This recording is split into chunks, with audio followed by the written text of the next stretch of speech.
The Dorkening and all affiliated shows are not intended for anyone under the age of 18. The following may contain discussions or scenes that have adult situations, graphic violence, nudity, strong sexual content, and graphic language.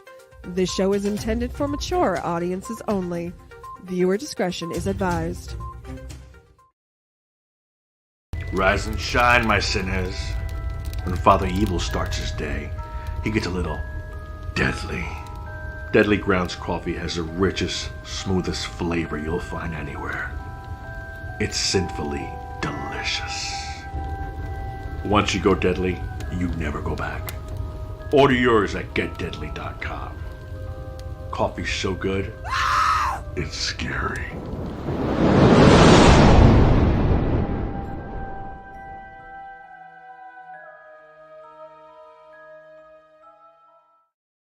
Hey, you dorks, this is Gunnar Hansen, Leatherface from the Texas Chainsaw Massacre, and you are listening to The Dorkening. Hi, I'm Brian Johnson, and although you probably accidentally stumbled across it and have no idea why you're watching it, you are in fact watching The Dorkening.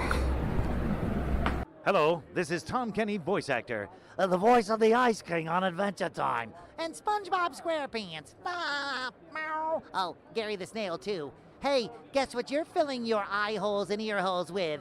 The Dorkening! Oh, I love the Dorkening. Very popular in Ooh. And Bikini Bottom. Hi, I'm Lou Ferrigno. You're watching The Dorkening. And you know what? You don't like me when I get angry, so don't get me angry. You better keep watching The Dorkening. Hey guys, this is Felissa Rose, and you're watching The Dorkening. Hey guys, it's Courtney Palm. We're shooting Death House, and you're watching The Dorkening. This is Anthony Michael Hall, and you're watching The Dorkening. Stay tuned, my friends are going to show you what entertainment's all about, baby. The Dorkening. The Dorkening. And Ganja Gospel. And Ganja Gospel. Welcomes you to an enlightening Sunday. The red pill. Where we only dish out red pills on the offering tray with a big fat hookie. Yeah, big fat. It's a church torch. Hookie?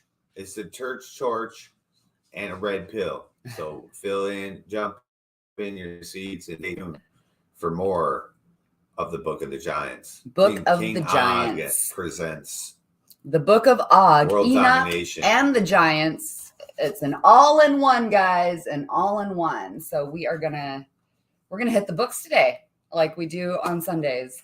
Can you hand me the toilet paper first, please? Welcome to church.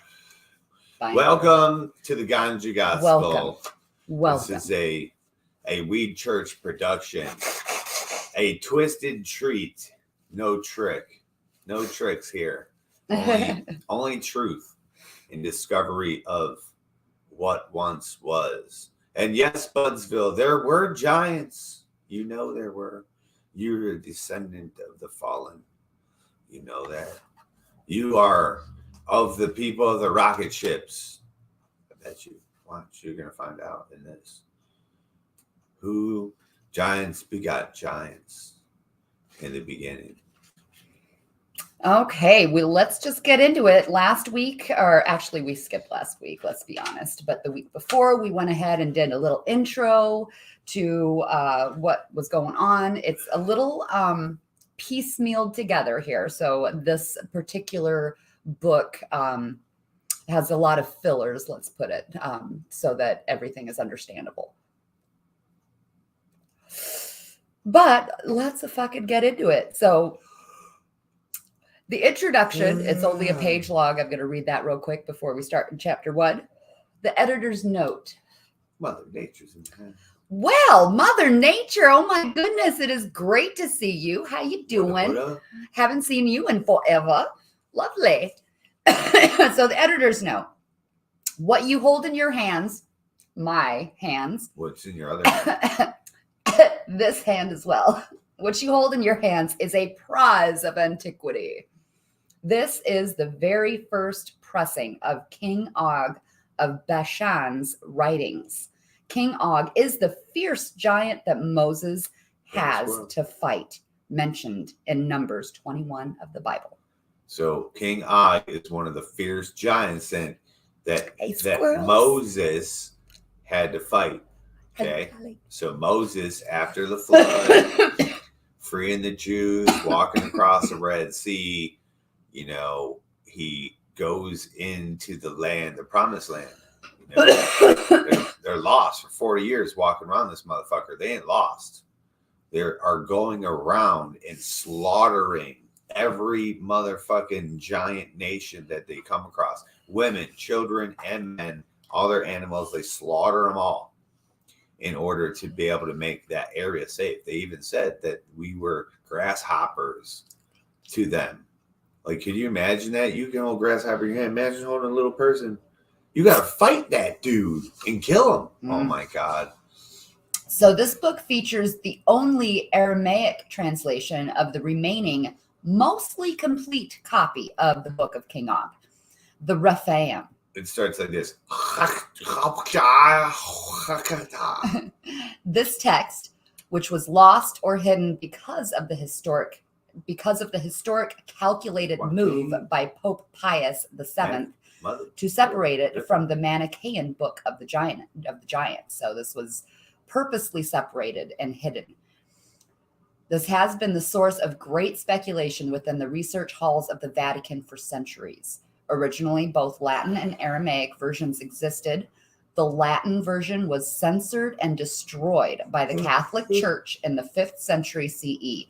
What does that tell you? What does that tell you? Yeah, so in the 5th century... People be destroying truth all throughout history. In the 5th century CE, we call it AD. For some reason, I don't know, they changed it to Christ everlasting now after death. But because they say he didn't die, he's a Holy Spirit now, so it's Christ everlasting. So this is 500 AD, and it's 500 years after a so-called Christ was crucified, right? So we're at year 500, and we're at year 2022. So that's when it was all destroyed. Way the fuck back then, it was going through. Christians were terrorizing the place, telling people they couldn't be on weed, telling people they couldn't be enlightened, and cutting all their history out of them. What else you got? The recent uncovering of the Cassiodorus donation of 550 CE has revealed the most intact, albeit horribly preserved, copy of the Book of Og yet. Cassiodorus, the Roman writer, owned an extensive library and donated books and original scrolls to the church on a regular basis. The specific Cassiodorus donation of 550 CE was uncovered in early 2015 and made available to in-house Vatican translators for supervised perusal only in August of that same year. The suppression of this text has always been due to the fact that the Book of King Og is a pagan book. The pagan aspects of the tome, and there are plenty, make its burial by the Catholic Church completely logical. In fact, I understand their argument that the decision was God-inspired. With Constantine,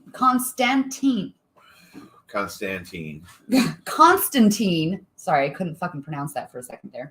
With Constantine's systematic destruction of non-Christian text in and around 326 CE and the following Galatian decree of the 5th century CE, knowledge and or reproduction of Og's verses was rendered impossible. So let's just think about it there.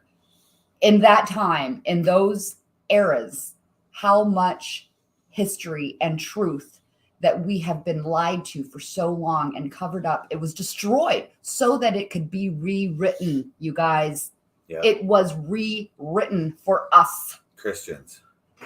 It was made that the Christians were in charge and in control and did all this crazy ass fucking shit. You know what I'm saying? Here's the thing. A lot of people will say the Christians are white people, but lo and behold, let's go back, way back. You're going to find the truth. You can find the truth, true Christians. And this is what they were doing. They wanted to be in power, in control. They destroyed everyone's history, and they will go to different places. They call them pagan gods. Well, guess what? Those same pagan gods that you call pagan gods, Enlil, your god in the Bible, is one of them. He's one of them. He's in the pantheon. You know what I mean? So it's just funny to me. In fact, the Catholic Church originally posted the following words for anathema in regards to the Book of King Og and other forbidden texts, quote unquote. And whatever disciples of heresy and of the heretics or schismatics, whose names we have scarcely preserved, have taught or compiled, we declare to be not merely rejected, but excluded from the whole Roman Catholic and Apostolic Church, and its authors and their adherents to be damned in the inextricable shackles of anathema forever. What does that mean? Huh? What does that mean? To be damned in the inextricable shackles of anathema forever. Anathema being that it's looked down upon. It is with contempt, with hatred, with it's not okay. It's not good. It's kind of type of thing. The book, so that's pretty poignant. The Book of King Og is referenced by association throughout relatively recent history, perhaps most notably in the new history of ecclesiastical writers. Ecclesiastical writers. Published in 1693. So 1693, our days. In this reference book, the Book of King Og is described as forged by Jews and heretics, both fabulous and erroneous.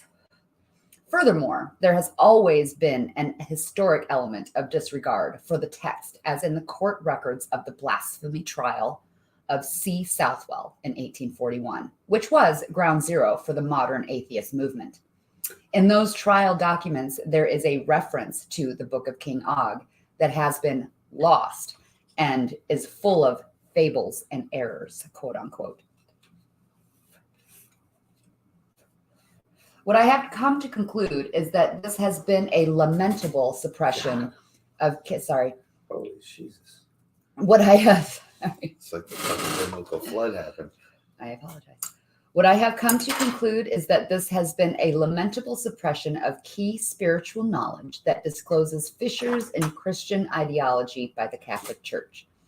The Book of King Og in its entirety is currently under lock and key, deep in the bowels of the Vatican. Of course it is. What has been transcribed is housed in the secret Vatican Library at the Department of Ancient Documents and Surviving Occult Findings. This department is curated under the Vatican's residing American bishop and translator, Father Martin, currently traveling abroad. Now, this is, when this is written, of course. Father Martin has only been able to work. He's the whistleblower. He's the leaker. Father Martin has only been able to work exclusively on the translation in earnest since the spring of 2016. In short, Father Martin has access to a text that has been unknown and unavailable to any non-Vatican scholar in this field until now. As far as Father Martin has informed me, these are the only known writings of any of the Rephaim.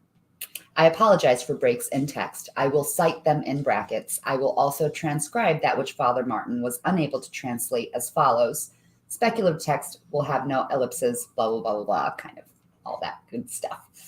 Regarding speculative text, though, it was painstakingly agreed between Father Martin and myself, that italicized words now signify broader translations. All translation liberties taken have been cleared by Father Martin and a panel of his direct Catholic superiors. What you see below is the most efficient reading of the Lost Book of King Og. The final note for readers is that due to the decomposed state of source documents, both chapters 5 and 7 are incomplete. In fact, chapter 5 is more or less reduced to a gratuitous killing that King Og and his son Ogyas participated in. Chapter 7 is when King Og speaks his final words prior to battle with Moses. While chapter 7 was in pieces, the argument about whether to call the incoming attackers Israelites, quote unquote, or not became the focus of many, many arguments. Yes, they were the Israelites, but historically, at that time, they were not defined as such. In the translation of King Og's torrent of profanity, it was concluded that the written target should be acutely defined rather than left open to suggestion. This is, in fact, Moses and his people, whom Og is addressing. For brevity's sake, the word Israelite is used in this sequence. And I showed you earlier on the last live what the true Israelite people look like. They don't look like the Jews in Israel banging their head off the fucking wall. They were warriors, African warriors, right? This book is the result of long months of late night discussions and study stateside with Father Martin, a close personal friend of mine, Demmon. So a couple of other things here. Numbers 21:34, the King James Version. And the Lord said unto Moses, fear him not, for I have delivered him unto thy hand, and all his people and his land. And thou shalt do to him as thou didst unto Sihon, king of the Amorites, which dwelt at Heshbon. Deuteronomy 3:11, the King James Version. For only Og, king of Bashan, remained of the remnant of giants. Behold, his bedstead was a bedstead of iron. Is it not in Rabbath of the children of Ammon? 9 cubits was the length thereof, and 4 cubits the breadth of it, after the cubit of a man. A black man unfairly wears the biblical mark of Cain. Similarly, any male that has been circumcised bears the mark of Nimrod. Hold on, read that again. Go back to his bed size. Okay. Now, do we know what a cubit length is? 9 cubits. So a cubit, I believe they were saying it was like 3 feet or something like that. Or I can't remember. We're going to have to look it up. What is a cubit? Are you looking that up? Yep. You can say it. It's a cubit in feet. 1.84 feet. 1.84 feet. Wait, let me see. Let me double check. It was like like the cubit in the distance between the elbow and the tip of a middle finger. Most. Yeah, it was like an 18-inch thing or something like that. A cubit equal to 18 inches. 18 inches. 18 inches. So he was 9 cubits. So what's 9 times 18?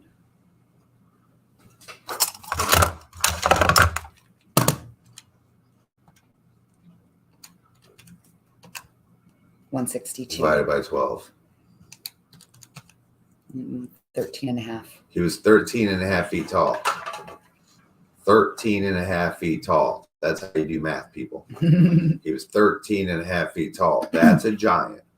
I'm a kind of a tall dude. If a 13 and a half foot tall dude was standing in front of me, I would fucking be shitting my pants. You'd be as tall as the house. I would be pissing all over myself, dude. That's insane. Oh, he would just crush you. His hand would be bigger than everything you see right here on me. He'd just blah, and I'd be dead. So read the part with his bed again, and then pay attention. What the mark of Cain means, right? And then going on forward. Deuteronomy 3:11, the King James Version. For only Og, king of Bashan, remained of the remnant of giants. Behold, his bedstead was a bedstead of iron. It is not in Rabbath of the children of Is it not in Rabbath of the children of Ammon? 9 cubits was the length thereof, and 4 cubits the breadth of it, after the cubit of a man. A black man unfairly wears the biblical mark of Cain. Similarly, any male that has been circumcised bears the mark of Nimrod. Nimrod's stupidity is deeply ingrained and penetrates all races and cultures. Father Martin. You may put down your weapons, but my war still comes for your feeble mind and circumcised loins. King Og. King Og to Nimrod. Okay, now we're going into chapter 1. Lost Book of King Og, chapter 1. King Og lets his hatred of Nimrod be known. These are the last and only words spoken by Og the Rephaim as told to Onzal, the slayer of the smaller selves before Baal, Baal of the earth, who keeps our gardens fertile, Baal of the earth, who guided Og's complete-loined wrath from when the old world's monsters stood until after the time of the great waters, Baal, who will reverse the unspoken mistake. The loose-boweled false priests led mighty Og, Nimrod, and all the Rephaim to the unspoken mistake, that embarrassing which cannot be named or fixed until Baal intervenes. The stupid unspoken mistake stains us all to the inner loins. The mistake in the fields that the false, loose-boweled Rephaim, priests of Baal, led us to, perverting us all. So what is the Rephaim? Do you know what the Rephaim is, babe?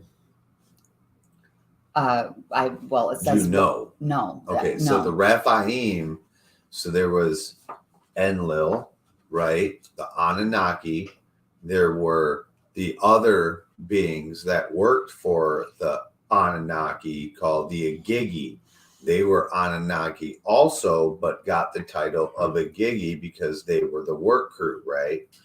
Now, when they came down to Earth, because they were being treated unfair in Mars, they became your biblical fallen angels.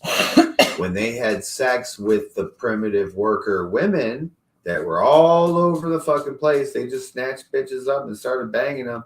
They begot giants called the Rephaim. Okay, these are demigods. Okay, just like Achilles and Hercules and Samson, those are all demigods too.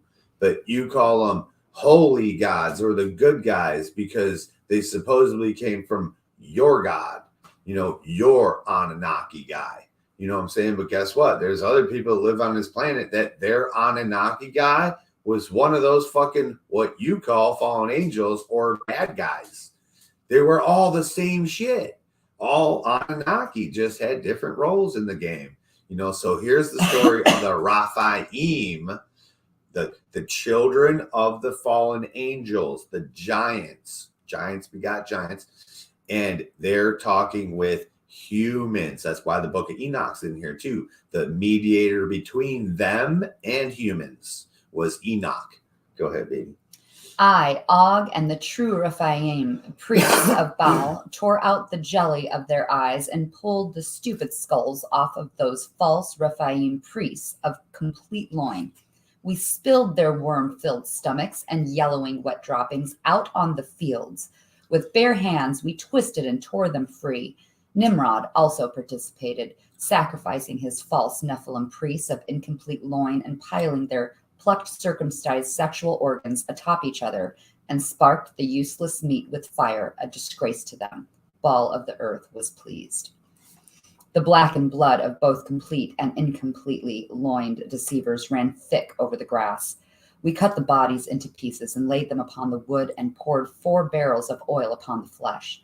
Then the fire of Baal of the sun fell and consumed the sacrifice of false priests. The dark smoke of cursed Rephaim flesh smoldered. Sacrifice burned for Baal of the earth and the promise of fertility. We encouraged the vermin-like smaller selves of both kingdoms, both complete and incomplete loined, present at the sacrifice to feast upon the corrupted. Hold on, slow down. I'm sorry. Just a little bit.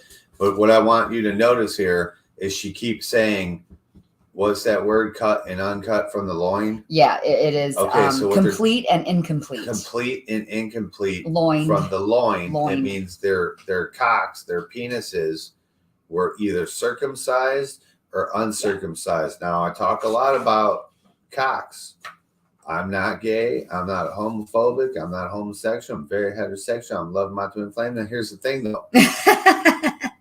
Why has it always been a thing that all dudes are all talking about their dicks?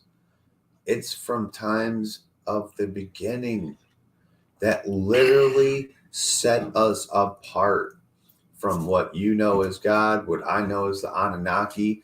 They were born with uncircumcised or with circumcised penises. They never had a penis sheath. When they came to our planet, go look at a monkey, go look at an ape. What do they have? They have a big long cock, big old balls, looks just like ours, right? Little thin, but they have a big long penis sheath. That's what we had. When they created us, that's how they knew distinctly that they were different. They said, We were made in their image and their likeness. Dude, they look just like me and you. They might be a different color. They might be blue, yellow, red. Who gives a fuck? The features, the DNA match, right? What sets us different? Like a girl? Who knows? You might not tell a girl different. They only said the dude. The dude has a penis sheath, just like beasts of the field. That's what human means, beast of the field. Okay, so this is very important because even from here, they're noticing you're cut and you're uncut. And what they were doing is they were circumcising themselves. And he's talking about here, we're going to fucking all them up. We're going to kill all them people that cut their penises. And that's what they're doing, sacrificing them to Baal of the earth. What does that mean? God of the earth. What is Baal of the sun? That means God of the sun. Baal of the sun was Ra. Okay, that was Ra. Baal of the sky would be Enlil. Baal of the earth, right, would be Enki. Baal of the underworld would be whoever it was at that time, probably Nizherzak or Ishkegel. She was a chick, big old titty, sitting on the throne with a big whip and chains, baby. She was the first one. The first one. No, she was the last one after the 7 gates. Go ahead, baby. We encourage the vermin-like smaller selves. That's us. That's us. Vermin-like smaller selves. That was us, humans. Of both kingdoms, both complete and incomplete loined, present at the sacrifice to feast upon the corrupted flesh of Rephaim bodies. So there's only 2 kingdoms of humans, our size people, probably a little bit taller than us, but they weren't no 13-footers, to come to this feast and eat upon the flesh, cannibalize upon the flesh. 2 kingdoms of humans, they were invited to come eat on fallen angel children's flesh.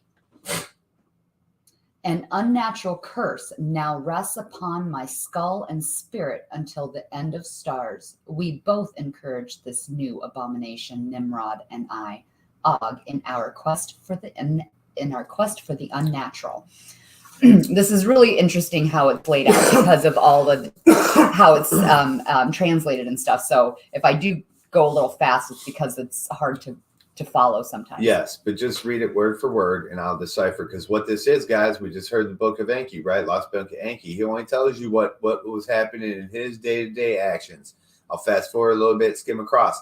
Now this is on the ground, baby. This is on the ground. The motherfucking demigods they made and shit. Yeah, we had a very high point of view from like just surface. We scratched the surface of what went on in the book of imagine Lord Enki witnessed the flood happen and no one really described it too well, right? These motherfuckers do because they was on the ground.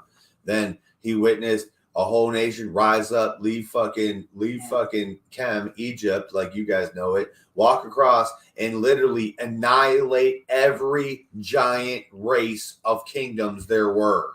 Imagine him watch that and didn't really go into detail about it, but they do. They do here. It's insane. If you can make this a movie, this would be the movie of all movies. You might think the Anunnaki creation story and how they came to Earth. No, this specific one, dude, this is insanely sick, dude. You're going to see. I quit. I would quit. I quit. I don't want to fight this one. During the time of the sacrifice of the loose-boweled fecal priests, I, Og, governed my half of the great land and Nimrod his. I, Og, continually marveled over the tranquil peace between our war tribes. Nimrod's Nephilim kingdom enforced circumcision, while Og's did not. Okay, read that one again. Who did? Nimrod's Nephilim kingdom enforced circumcision, while Og's did not.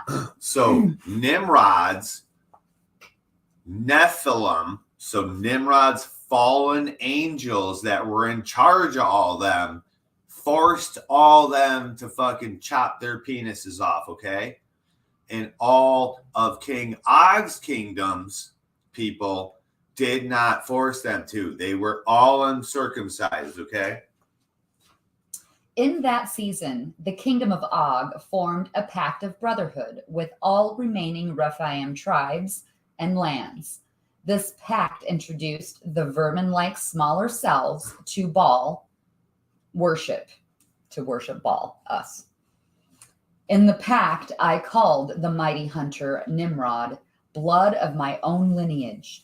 Now, with the death of all the remaining Rephaim upon Nimrod's dry fecal hands, I no longer honor the cowardly half-loin Nephilim hunter called Nimrod. Only a half-loin Nephilim coward murders a child. For this offense and more, I regularly urinated upon his dead fecal bones corpse, until the meat and offal peeled away. Till the end of my days, I will take the daily fecal journey to choke his Nephilim corpse. Of all of the warlike hatred of which volcanoes are formed, I hold the most for the disrespected skeletal remains of the Nephilim hunter, Nimrod, who led his kingdom in the loin-weakened member-carving practice of circumcision. I will tell tales of how the Nephilim vomit-soaked circumcised Nimrod offended all of the Rephaim, how in his stupidity half-loin Nimrod defied Baal, thus causing Baal of the earth to guide my unforgiving hands after war to his death. Will this and other stories not be told to Enoch for the very chapters of this book? One day I, Og, will finish my last meal and push my crumbed plate away and lay down to die. My hatred will cease, but the half-loined name of Nimrod will forever mean stupid. Nimrod's name shall mean the Nephilim fecalness of mind and the mangled of loin. He alone carries all of the disgrace of the Rephaim. All who'd circumcised their members claim allegiance to Nimrod. Now, there you go. Stop right there. When they talk about Mark of the Beast, everyone thinks about some kind of 666, some evil symbol, some shit. That's the Mark of the Beast. You're circumcised. You don't agree?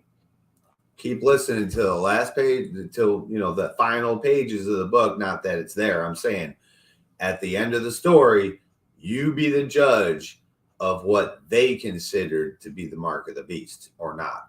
You were evil. You were the bad one. You weren't of God. You weren't of them. You'll see.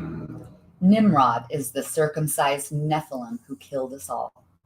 Oh, that I could shatter his teeth in Nimrod's mouth again and break the teeth of his half-loin Nephilim sons Jotun had the satisfaction of killing. Nimrod's sons, whose name will not be mentioned, to blot them from the earth. First, before I can tell the story, it should be told how shrewd Nimrod the hunter was, what a good steward of his land he was. Oh, how much so I, Og, envied Nimrod as a warrior. How much so I, Og, envied Nimrod as a ruler. Okay. I got my glasses on and start. How much so I envied Nimrod as he forced the smaller selves build the throne room of Balaal. Okay. So hold on one second. You see here that Og is in a different kingdom. He's a king of a different kingdom. And Nimrod is the king of this other kingdom. Of course, we know what's happening here. We know what's going down. And he looks over and he's jealous. He's like, dude, this dude's leading like a motherfucker. He's like got all these humans building this big throne room. And he's awesome. Look at him. So keep going. I, Og, did not envy the circumcision or any of the lessening of the member that Nimrod chose for his Nephilim kingdom. Boom. Nimrod's land used the smaller cells for food in secret. He traded them to the kingdom of Og for labor in the open. Nimrod also forced the male Nephilim and the male smaller cells of his kingdom to carve their loins with the knife of circumcision. Bloodletting. Consumption of smaller selves in secret is the true mystery that Nimrod knew in governance. There you go. So in Nimrod's kingdom, sacrifice and eating of people were eating of babies were part of cells. The smaller cells were part of the culture. Now, fast forward to that shit. And he was only called Nimrod in that book, right? We're going to track him back. I've already said who he is a million fucking times and shit. He's a person. Consumption of smaller selves in secret is the true mystery that Nimrod knew in governance. And that's what they practice still today. We hear about it all the time with the Illuminati people. It's the same motherfucker. Nimrod, the dung smeared of mind and loin raised the smaller selves as secret food meat. See? Nimrod, the Nephilim, with an incomplete member who deceived and concealed his consumption of the adult male smaller selves. So it was adult male, sorry, not babies. Yes. When I they say smaller for when baby. when they say smaller selves, they are giants. They mean us, humans, the small humans. Remember, these are half Anunnaki, half human. We were the human creation that they raped and pillaged and made these Raphaims that they're right now are speaking. So Nimrod had a Nephilim army. You hear that? Og is a Raphaim. Are you following? Are you following? So Nimrod is of the fallen angels. Og is of the children of the fallen angels. You heard that it was Nimrod was the reason of their destruction. He ain't talking about the whole world. He's talking about they killed the Raphaim. They killed all the giants. They went through and whooped their ass. Keep going. At the end of the great battles with the unspeakable large-scale beasts of old, food in the kingdom of Og was scarce. The fucking Leviathan and shit. They ate everything. These fucking giants ate everything. That's what the flood was for, to wipe them out. Some survived the flood, though. This is proof. This is after, or this is before the flood. Sorry. The Rephaim brothers of animal husbandry, the great beast farmers and tamers, Gog and Magog, had both turned their gray eyes to the magnificent Leviathan and other beasts of the sea for meat. So Gog, beasts of old. So Gog and Magog are, you can track those two giants going through, right? I think they might have stopped over there in Italy and made that motherfucker. And then look, where else did they go? England. Go look at England. They got Gog and Magog. That's what they worship there, right? Gog and Magog made fucking England's people. Go ahead, baby. We fed upon the forgotten gods of a lesser time. During that season, Titans. During that season, sparse of food, I, Og, found a large colony of smaller selves in my kingdom. A colony of smaller selves riddled with Rephaim evils such as murder and rape, as they enslaved and harmed each other. The powerful kingdom of Og was not deceptive or crafty with the smaller selves as Nimrod was. Smaller self, adult males, were struck down and eaten in the open. We chose not to hide our hunger from the smaller selves. I did not require the loin carvings, circumcision that Nimrod required in his land. The Rephaim priests of Baal decreed all lands were not to feast upon the smaller self females. Smaller self females became pure priestesses, wives, and concubines of Baal. Not to be known by any member. Okay. Now, go through history. You're going to see this. So what they're saying is in Nimrod's place, they ate everybody. It didn't matter. If they was hungry, they went and found people and ate them up in their whole kingdom.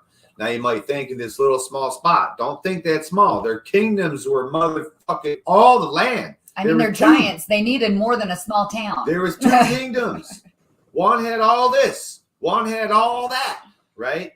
So in Og's kingdom, they didn't practice that. When they were hungry, they would find the biggest, strongest of the males and chop them up and eat them. But they never touched the women. I mean, and they found in their kingdom, in Og's kingdom, they found a group, like a whole civilization of fucking Nimrod's type fucks, where they were enslaving each other.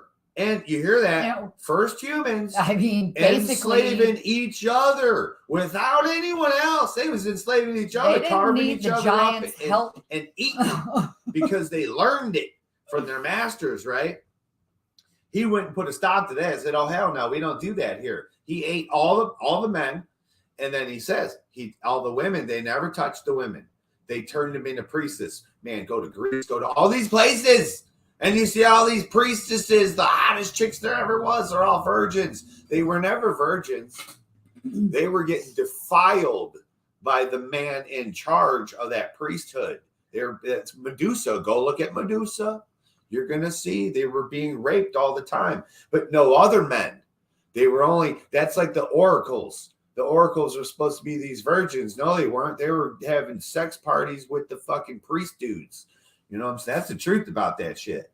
But to the normal man, like normal man's got brothels. They're fucking whores everywhere. You know what I'm saying? In those days, you could just grab a chick and bang them. It was just how it was. Not these chicks. You couldn't touch them. And that's just how it was through history. And this is crazy. That's in this book. But these are the times, though. If you go back, and you go back and look at Greece times and look at what time they're talking about here, match these up. You're going to be like, holy shit. This is the fucking same time they're talking about Odysseus went to this land of giants and the fucking Cyclops are throwing fucking rocks. This is them. This is fucking them, dude. We taught the smaller selves not to kill or pain or rape. We taught the procreative value of the smaller self females. Nimrod and Og both taught the smaller selves Baal's truths during all times of peace and war. The Rephaim priests of Baal decreed the sacrifice of the tiny, worthless, smaller self children to undo the unspoken mistake. Nimrod's Nephilim kingdom and that Rephaim land of Og sacrificed all smaller self children with effectual, fervent ritual. See, all smaller self children. Being of one mind and spirit bleeding for Baal to undo the unspoken mistake. So they're sacrificing children to Baal, okay? Now there's two sets of these people, right? There's one set that went on one side, like I said, the other people were on the other side. Now we can go across the world and find all the places that those cultures were sacrificing their children to their god, which was Baal, whatever they might have called them. They called them Baal. But that is those people from Nimrod's crew that they're talking about here. And the other ones didn't do this shit. That's why you got two people, two different kinds of things that says, you know, no, we want to sacrifice kids and that blood and that adrenochrome is really good. And then we got other people saying that is crazy. What are you talking about? That's our children, right? It's the same motherfucking fight going on forever, baby. Forever. For until the stars are gone. That's what he said. This is the curse and the fight that is going to happen forever until the stars are gone because of what happened. The Rephaim must consider now themselves. The Rephaim must consider a return to the excreta of beginning. Every day brings the extinction of the Rephaim species closer. Consider Baal when you have given birth to a child at 500 years. Consider Baal again as each new star passes. It is Baal, our land fertile. It is Baal again produce Rephaim offspring. It is Baal that we cry out to and ask for extension. The smaller selves will birth the next Rephaim. Baal was spoken through the priestess. In death of the moonchild, our bracelets for Baal. Smaller self infants are scorched in the fire and scream to Baal nightly. There has been so much loss of life for him. Baal will extend us, make us fertile again. Og speaks of supplication to Baal of the earth. Well, hold on one second. So if you guys don't know the unspeaking fucking thing that they happened, there was supposed to be an agreement. There was supposed to be a moonchild that was supposed to be given up. I forget exactly what it was, to be married in, I think. And this never happened because they stopped it. Remember, we read in the book of Enki, they stopped it. They blew up the fucking shit so it could never happen. So let's hear about some shit. It's crazy. Baal of the earth has land with greenery and healthy vegetation, fruits and nuts. Baal of the earth also saw to Og's success in the 100,000 giant war. Baal mountains to climb when the waters covered the earth. Baal guided my hands as I drew Nimrod's yellowing entrails from his quaking, misshapen, loined Nephilim body. Scream to Baal of the earth, all Rephaim, rejoice and scream. Scream and beg for the undoing of the unspoken mistake. Declare Baal's power aspects. Again, I say, scream and rejoice. Be it war or contention, it is that Baal that keeps our fields fertile, who keeps the peoples of the land. Remind Baal of the earth of fertility remind Baal of the extension. Ascribe to Baal, all of you Rephaim. Ascribe to Baal the land's fertility and your physical strength. Smaller self-child offerings and come before Baal. Scream and bleed in the fertility toward to us for our worship, the fertility that will prolong the Rephaim. Tremble before the all-powerful Baal, before his established land of fertility that cannot be moved, before his altar, and bleed on thee. We await the extension as we scream, come, Lord Baal, in unison with our wounds. So they're bloodletting, sacrificing kids, and bloodletting. Just screaming up to him. Cutting themselves, bleeding all over this altar, believing that He'll come and save them all. God would come and save them all. This is the Rephaim. Now you can look up Tartaria. You can look up pictures from just, I think, 1900s. And giant people, giant men. Those are the last Rephaim on this planet. There might be some somewhere around still, some giants that are over 8 feet tall, but this is them. That was the last ones, and they're gone. Baal of the earth will extend the Rephaim in his time. Not by our will, but by Baal's will can the extension take place. What if basketball players are Rephaim children? Like they're 7, 8 they're foot so tall. freaking tall. We await Baal. We will not falter, even if he does not deliver. The smaller self prophetess has prophesied the following that applies to the land. I am Baal, your God, who delivered you from Nimrod in the 100,000 giant war. I am Baal of the earth, who will provide the extension to the Rephaim. Because of this, you will bleed yourself before no other gods. I do not honor the circumcision. It is good for the Rephaim not to know the smaller selves. You will not cut your members for any of the other insect-sized gods that demand it. May the destruction of my enemies buried in their punishment until the end of time. Worship me, and I, Baal, will extend your of power and give you. Consider this. A time is coming when you will all worship Baal Haman. He is coming in storm. Every eye will see him, even those that practice circumcision. Let the enemies tremble and let the earth shake. The great Baal of the Rephaim stands above the first insect-sized gods. Filth is the land of his heritage. All will ascribe penance and worship. Blood sacrifice is fertility. I will empower. Do not tire Baal's power. As you see the lush country, as your crops, as Kaor, the Abel, and Farshen has palsied, served as temple stewards. Speaking through the smoke from the darkened sacrificial fire, the worship must frenzy and gash with knives and lances. Baal, Yor, delivers the promised extension of Rephaim lineage. Proclaim the power of Baal and the fertile mountain. Continue. I will extend you. Marduk is just one son of a bitch, ain't he? And this is Marduk. That's Marduk talking right there. Yeah. That is Marduk. That is Marduk. He is technically a fallen angel, right? Marduk. He wasn't of the fallen, but he is the same race, and he married a woman, had a human child, which that's the faces of all the Sphinx now is that person. A Rephaim. Holy shit. Yeah, that is wild.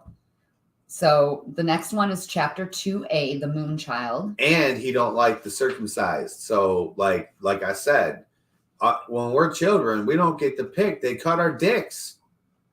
Knowing what I know, right? Maybe I would have made a different decision. You know what I'm saying? Because that's the mark that they can tell who the fuck is who. And who the followers are. It doesn't matter if you didn't get to choose. What matters is that your lineage depicts who you followed, who you really are following. You know what I'm saying? By your cock. That's fucked up, man. You don't want to read the Moonchild? I can. Yeah. It's starting a new chapter though. So Yeah, Moonchild's great. All right. The Lost Book of Og, King Og, Chapter 2a, The Moonchild. It is through gnashing teeth that I give you full vent of my bitterness. My soul is downcast and disturbed. My history has become a fire, corrupting my whole life unto the extinction of the Rephaim. I tell this terrible history to Enoch, the keeper of the bodies before Baal, for its transcription.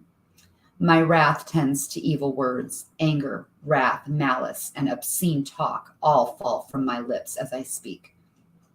I still hold the Mot-worshipping Nimrod responsible for the death of the Moonchild and the full portion of my hatred.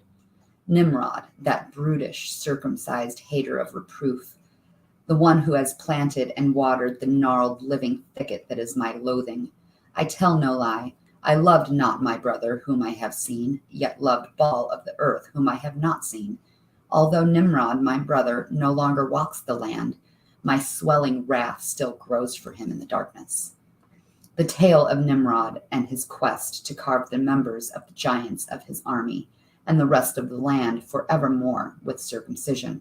Does it not follow these very words transcribed by Enoch? So he took people that were not circumcised. They were giants, right? They were the Rephaim giants. Remember, the Nephilim would have had already circumcised penises because they weren't born with a penis sheath. But anything born of earth is born with a cover over your penis head so we don't scratch it up on everything because we're supposed to be naked running through the woods. Imagine running through this shit above my head. Your dick's all swinging and shit. Hell no, man. At least they give us a little cover so the head's, protected. So he went and made sure all those giants, not the little people, maybe the little people too, all the giants got their penises cut so that they looked like him. They couldn't be able to tell them apart, The tale of Nimrod and his circumcision. In the time before the unspoken mistake, when Og's land heralded Nimrod's accomplishments, Nimrod was called the Great Hunter and a killer of large giants and things. While on the field of battle, Nimrod did sustain a loin injury when he engaged the one-eyed Rephaim named Arg in warfare. That very same one-eyed Arg who fought alongside Og in the 100,000 Giant War. So this is after the 100,000 Giant War, guys. Get that straight. So this is after the flood. When Nimrod wounded Arg's neck with the driver and chaser, Arg's unconscious body fell to the ground with his outstretched hand still grasping his sword. The sword's blade sliced upward at Nimrod's loins, cutting open his foreskin. The skin of Nimrod's wounded member hung as a testimony to all that he escaped the field of battle. Arg's giant army soon heard of the wound and knew to search the loins of the dead Nephilim on the field of battle for the circumcision of Nimrod. Nimrod knew his own vulnerability. He then returned to his army and reclined to his tent. He took the flint of a mountaintop and finished his own circumcision and bound his loins in sackcloth. Nimrod then had the braids of his head shorn. He shaved his head and his eyebrows and anointed his head with oil. His cup was then filled with wine. He reclined and considered. After a short spell, he arose and sacrificed many smaller selves and beseeched Mot for a delay in battle. Nimrod then took to the mountain flint and circumcised 1,000 Nephilim of his army. Those that refused were cut down by axe. Chaser and driver and their Nephilim bodies were tied to trees for the beasts, as tradition states. Most caused a bowel sickness to afflict Arg's army. Nimrod's army rested and healed for 5 days while Arg's army recovered. And Nimrod said, with the flint of a mountaintop, heaps upon heaps I have circumcised 1,000 men. And is not the valley where Nimrod circumcised the Nephilim still called the Valley of First Foreskins to this day? Wow! On the 6th day, Nimrod and his army then went to war with no lower garments or loin coverings. the armies of Arg did not know which Nephilim was Nimrod in battle. Yep, cock swinging. He did it for cover. See, they knew. They heard, oh man, this dude got his dick cut. We got to just look for a dude with a dick cut. You know, everyone else has got this big old penis sheet sticking out. So it looks like a little worm, right? So like, well, we got to see the guy with his little turtle head sticking out, a little mushroom. And they knew it would be him, right? So that he shaved his head, shaved his eyebrows so he couldn't tell if it was him. I mean, that would stick right out, I would think. Mm-hmm. And then he did it to the rest of all his people and then circumcised, he said, heaps. He had heaps of skin behind him. Oh, foreskin. Yeah. Imagine all the cheese they probably found. They probably ate that shit. Oh, God. This is better than goat cheese. One-eyed Arg's army gazed upon the compromised members of Nimrod's army and were befuddled and dumbfounded by them. Befuddled. Nimrod's giants then attacked with clubs, driver and chaser, fists, boulders, and trees, and slew them all but one-eyed Arg. Yep. And his bodyguards, who escaped to the forests and mountains. When Nimrod became ruler of his portion of the great land, he then demanded circumcision throughout all of his Nephilim kingdom. I, Og, circumcised no males in my land. The Rephaim kept their members intact. After Nimrod's mandated circumcision, the 7-year famine began.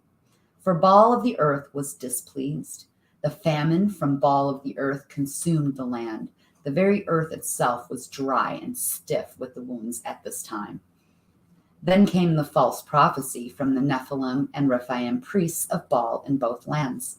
The false prophecy led to the unspoken mistake and to our extinction. I have hated everything Nimrod has loved, as I have hated his circumcised Nephilim kingdom. If I hated my circumcised brother giant and became a murderer of circumcised giants because of my hatred, so be it. I have a place in the afterlife. Baal and Mot have considered my oaths between them and seen to it. Baal of the earth has damned Nimrod's name to eternally mean fecal, minded, and simple. Nimrod's name shall be associated with the mad desire to maim genitals forevermore. And it is, though. You call someone a Nimrod. You do. That is Nimrod. Literally exactly what it is. Nimrod means that you're like a dumbass. Yeah. For Nimrod grew like a young plant, like a root out of dry ground. He had form and majesty that we should all look at him, and beauty that we should desire him. He was championed by many. Still I despise and reject him. He became a giant of sorrows, acquainted with grief. He was despised, and we esteemed him not. Circumcised Nimrod, the celebrated forefather of the tower of the smaller selves. It is the fecal-bellied, half-membered Nimrod who killed us all. My hatred for Nimrod has become greater than any love I have known. I, Og, have exceedingly and cruelly hated Nimrod. I, Og, have since eradicated him from existence. I have since gathered and eaten all of Nimrod's food stores, and I have eaten many of his smaller selves. Baal of the earth empowered. I, Og, to rid the land of Nimrod. Baal of the earth despised the circumcision. And to whom did the powerful arm of Baal of the earth reveal itself to?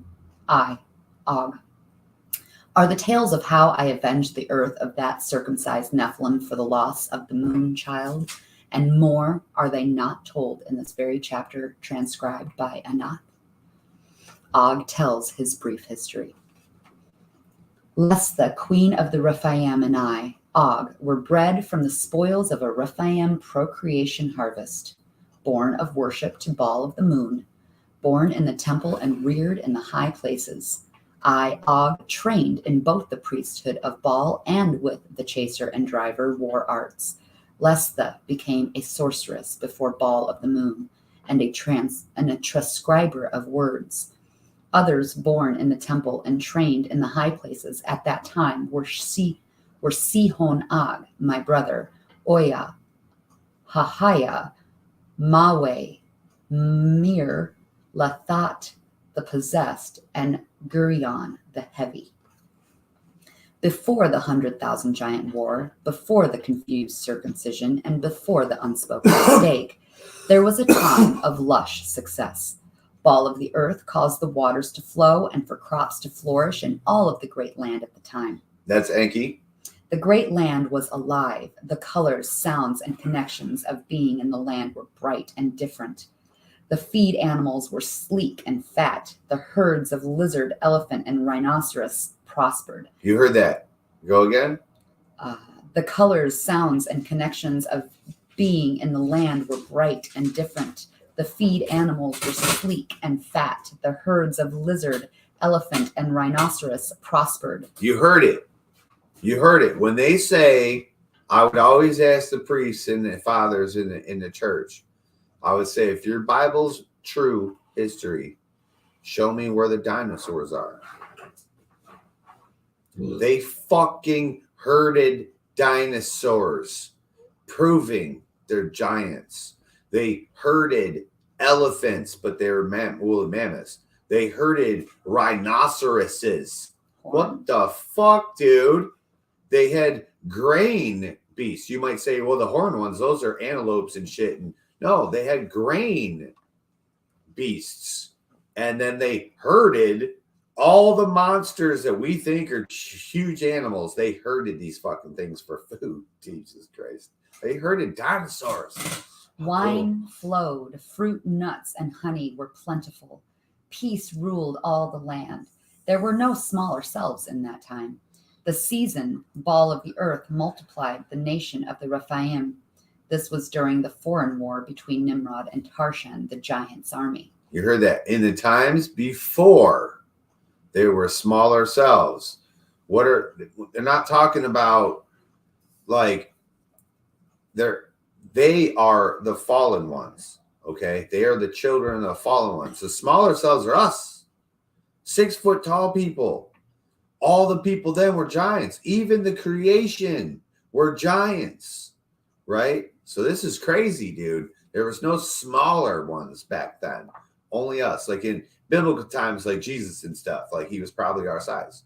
Like they were walking around. They were grasshoppers in their hands. They were us. Tiny little people looking up going, oh shit, man, they're going to drop a ball on us or something. This was during the foreign war between Nimrod and Tarshan, the giant's army. Tarshan, the giant who later fought on Og's behalf in the 100,000 Giant War. The birth of Ogyas. In our 300th year, the panic of childbirth seized my wife Lestha after she had become heavy with offspring. She then bore me, Ogyas, the inheritor, after travailing through great pain and labor. The birthing crippled Lestha, bedridden for 10 years. I took to connecting with Ogyas. His breath became my breath. He became a good prince in the eyes of the kingdom and all who surrounded him. I taught him the ways, ball of the moon, the managing of my kingdom, the ways of the giant lizards, the ways of the elephants and rhinoceros, the ways of floating wild beasts. Dude, what? Yep. Dude, he literally is saying when I always talk about, man, giants beget giants. Why don't we ever hear about the moms? Like if they just spit out these humongous fucking monster humans, whatever happened to them? They probably died. There's a recall. She was bedridden for 10 years. It broke her ass. And then he taught him the ways of the giants and the giant lizards and the giant rhinoceroses and the things that floated in the fucking sea, the monsters. Oh, man, this is fantastic. I then taught Ogyas the ways of connection. Through battle and through acquaintance, he was connected. From ball of the moon, sun, ground, or earth, and the host of the skies, to the animals, creeping things, and floating wild beasts, Ogyas was connected. With favor, I favored him, and with love, I loved him. I entered covenant with Ogyas, because I loved him as my own soul. I then gave him the skin of Leviathan. I then gave him hammered armor. I trained him with the driver and chaser. Ogyas, the son of Og, proved himself great in war before both Baal and the Rephaim. Because of Ogyas' strong ways of connection, the Gontiqua soon chose him. Contigua. See, he had dragon armor, dragon skin armor. Ogyas then became the herdsman of beast and lizard between the groves of sycamore figs. When the 100,000 giant war began, Ogyas, the inheritor, was a leader over many powerful giants in war. Those with the floating beasts, drivers and chasers, and more. Is not the tale of the 100,000 giant war as told to Anak, the keeper of the bodies, and Onzal, the slayer of the smaller selves, before Baal, not transcribed in this very book? The unspoken mistake. In the 4th year of drought and frost by night, the false Rephaim and Nephilim priests of Baal of the earth, moon, sun, and all the host of heaven led the giants to the unspoken mistake. So could you read that one more time? Because this is what we're stuck in now is all these different religions. Where do they come from? Who made them? So here we go. You're gonna, when you hear the word priest, this is the priest. It's the people who made fucking religion. Let's hear who the fuck they were. In the 4th year of drought and frost by night, the false Rephaim and Nephilim priests of Baal of the earth, moon, sun, and all of the host of heaven led the giants to the unspoken mistake. Look at that. Queen Lestha was henceforth known through both kingdoms as the last of the giant females. We should not have trusted the prophets of Baal, whose forecasts and divining became as those who turn the wise backwards and render the knowledgeable foolish. I already have spoken of their death judgment. In this season, the smaller cells were found in both lands. Found. From that time forth, only the smaller cell females were trained to serve in the temples as priestesses and sorceresses. The proper use of smaller cells were as slaves, temple servants, and food for the giants. You heard that. We were what? What was humans? I don't give a fuck what color you were. What were humans? I'll read it again. In this season, the smaller selves were found in both lands. From that time forth, only the smaller self females were trained to serve in the temples as priestesses and sorceresses. The proper use of smaller selves were as slaves, temple servants, and food for the giants. Smaller self men indeed became food for the giants, and their male offspring were indeed burnt in sacrifice to Baal of the earth in the hills above the kingdom of Og. So if you were a dude back then, that's not a good thing. There you go. We weren't, no one owned the land. To say you own some land and shit, that's what we were to them. We were human, we were food, we were slaves, we were like we servants. were the sheep and pigs that they looked at, like literally. We just spoke and had opposable thumbs. Like it was, we could just do more versus hopping around and eating grass like a fucking cattle. To say you want these things to come back, and I'm waiting for Jesus to come back. I'm waiting for these times to come back. This is what will come back. This is what you're asking for. These times. You're fucking out your mind, dude. I don't want to be food. Nimrod's kingdom chose to circumcise the males of the smaller selves. He allowed the smaller selves to marry. He didn't sacrifice their offspring as the Rephaim did. Circumcised Nimrod became the champion of the smaller selves and their great circumcised hunter. The Moonchild. My teeth grind and my throat rumbles as I tell Anak the root of my hatred for Nimrod with hope that the fruit will bear upward.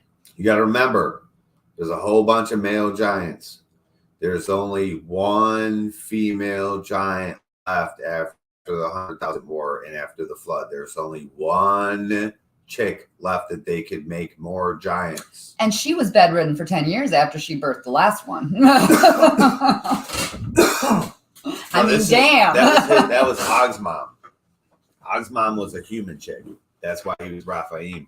But to make more Rephaims, it was Lestha, crippled Lestha for 10 years. Oh, Lestha is the last. Oh, okay. My Yeah, bad. it's I thought Lestha. they went to another queen. Lestha is the same chickie. All right, cool. Wow.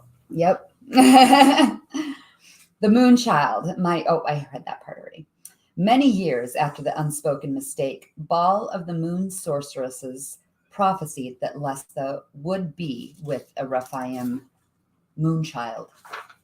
Lestha was past the years of childbearing and still afflicted by the wounds of Ogyas, the inheritor's birth. Yes, remember, they were having kids at 500 years old. That was fair game, 500 years.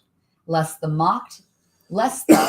mocked and ridiculed the sorceresses to scorn for the prophecy. The priestesses warned Lestha not to mock Baal of the moon. After I am worn and waxed old, and my Og is old too, will we have delight? She teased. How am I, the last of the Rephaim females, bearing a child of the moon? She mocked. She didn't believe. In Lestha's anger, she removed herself from the place of worship to her forest, resided there until the end of her days. First witch. The sacrifices continued. The sorceresses then prophesied, saying, Baal will bring Og's history forth. The moonchild of Og will be Baal's legacy. And the unspoken mistake has killed its thousands, and the moonchild will restore tens of thousands. The moonchild was Baal of the moon's most fertile gift to prolong the Rephaim and Nephilim species.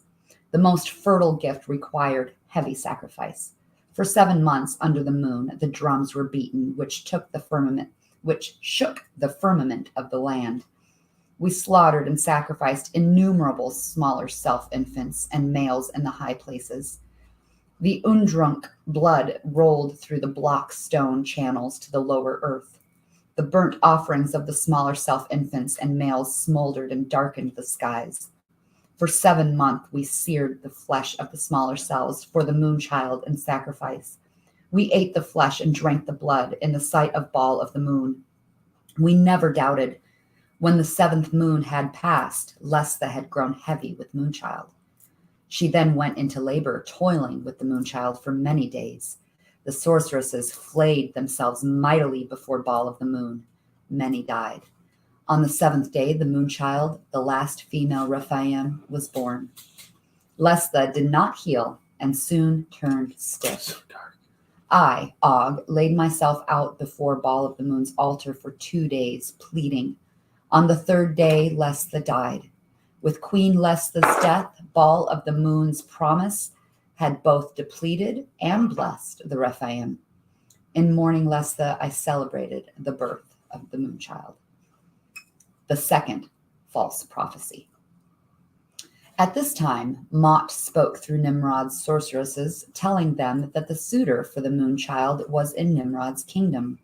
This was another false prophecy that ended species of giants. As I, Og, mourned the loss of Lestha, Nimrod and his military leaders traveled and visited the kingdom of Og to view the moonchild. Nimrod, the circumcised, then spoke to the giants of Og's kingdom and spoke of the prophecy of Mot. Nimrod requested that the moonchild be raised in Mot's temple in his Nephilim kingdom. When Nimrod spoke, the darkness of Baal's spirit and truth was in the air. Nimrod told us all the moonchild's purpose would be to breed in Mot's procreation harvest. I, Og, disagreed, and my military removed Nimrod, his circumcised military leaders, from Og's kingdom. The moonchild is wounded. Early in the moonchild's life, at a time of celebration and feasting, spies made their way to the moonchild's chambers to steal her for the purposes of Nimrod. When found, the spies, great violence and destructive rage, did not know that the moonchild was among them. In combat, the moonchild was wounded almost unto death. In the center hall, the remaining spies stood, and the army of Og stood aside, as I, Og, attacked with hip and thigh, bare hands, and, killing them all with no weapons, slew 30 giants with my fists. As I tore and ripped into the giants, I learned of their circumcision, learned from their bloody corpses that they were from the circumcised kingdom of Nimrod. The false prophecy of Mot and the treachery of Nimrod begat the seeds that soon grew to become the 100,000 giant war. For this and more, I hate Nimrod with all of the hatred I have in my intact loins. His circumcised offenses against the Moonchild and the kingdom of Og demanded a whole-membered response. The tales of how I, Og, got my terrible hands upon Nimrod the circumcised, how I broke him into glistening wet entrails and pieces, how I, Og, allowed my son, Ogias, to participate in the killing of Nimrod the circumcised. Has that tale not been told to Ongzal, the slayer of the smaller selves, before Baal? Would you like to keep going? Yes, fascinating. So here's the thing, though. There's a dude just talking about ripping a dude to pieces. Mm-hmm. He ain't small. He ain't small. He's super powerful. He's huge. He's pissed. So basically, you got this Moonchild. It's supposed to be the thing that's can keep the Raphaim, the giants, keep going. They need to keep breeding with this one kid and have more giants be made. There's one woman left, and she births a girl, and they're like, oh, well, she needs to be raised. Remember, Og raises the women and no one touches them, right? But this one they need to breed with. They have to do a breeding program. But Og wants to keep her in his kingdom where they have a peaceful breeding program. You know, basically, he knows she'll be well taken care of. She'll have a kid. It won't be all crazy. In Nimrod's kingdom, they're fucking vicious animals. They're going to rape the fuck out of her. She's going to be treated like a slave and be breeding, like the hills have eyes type shit. You know what I'm saying? And they were like, oh, hell no, you ain't. And they forcefully removed them. And then, but they were like, oh, motherfucker. And they stole her anyway. And in the battle, the fucking kid gets fucking mortally injured. They don't even realize she's around. Like, they're in to get her, and they just start fucking spewing their swords and hatred and rah! And they're all giants. And they like forget there's a fucking child in the room. A baby. She's a baby. She's literally a baby. So I think it's very interesting, though, you know, the difference between Nimrod and King Og's kingdoms when it comes to the little people, us.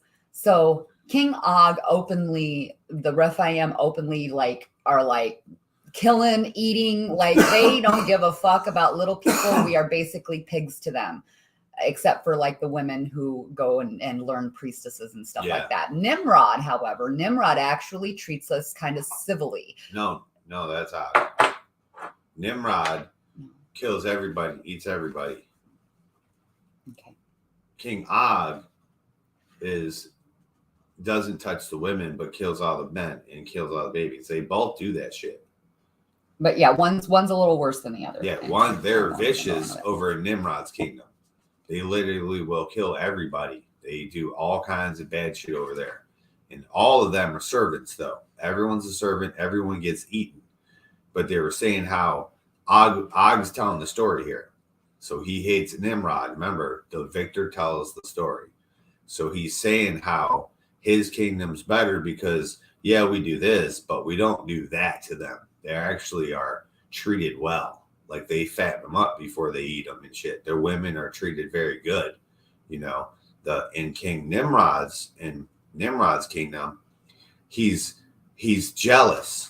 He's jealous. Here, read it again. Yeah, he's jealous of Nimrod because of how good he is and how awesome he is. So the unspoken mistake. In this season, the smaller cells were found in both lands. From that time forth, only the smaller cell females were trained to serve in the temples as priestesses and sorceresses. The proper use of smaller cells were as slaves, temple servants, and food for the giants. Smaller self men indeed became food for the giants, and their male offspring were indeed burnt and sacrificed to Baal of the earth in the hills above the kingdom of Og. So Og burnt the dudes. Yes. And the women went into the temple. And in Nimrod's kingdom chose to circumcise the males of the smaller cells. He allowed the smaller cells to marry. He didn't sacrifice their offspring as the Rephaim did. Circumcised Nimrod became the champion of the smaller cells, and they were great circumcised hunters. So Nimrod was the champion. He was the one that was like, nah, man, let these guys be. You know, we'll use them as we need to. They're good for what they're good for. Og was like, nah, the women have power. The men are food. You know why, though, right? I had it backwards. Because you know who Nimrod is, really. Okay, so Nimrod, that's why he became the power of the people. Nimrod's who built the Tower of Babel. If you guys know, he's the king that built the Tower of Babel after the flood. So go ahead. We'll get back to it. All we got to do is pick up the other book and go to the back and see Nimrod, and you'll be like, holy shit.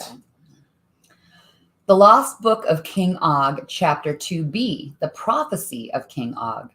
Introduction by Enoch, Keeper of the Bodies. It is known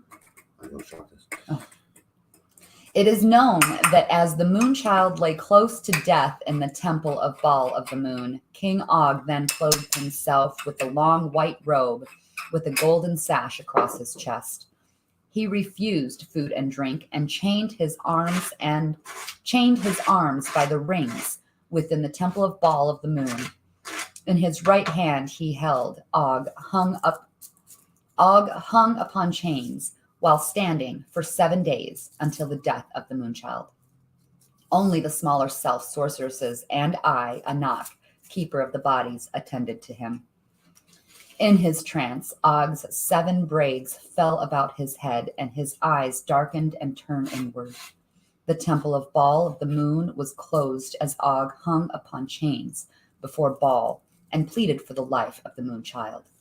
So when the elders of the Rephaim went to the temple of Baal of the moon to rid Og of his chains, they were refused. He would not be freed, nor would he eat food with them.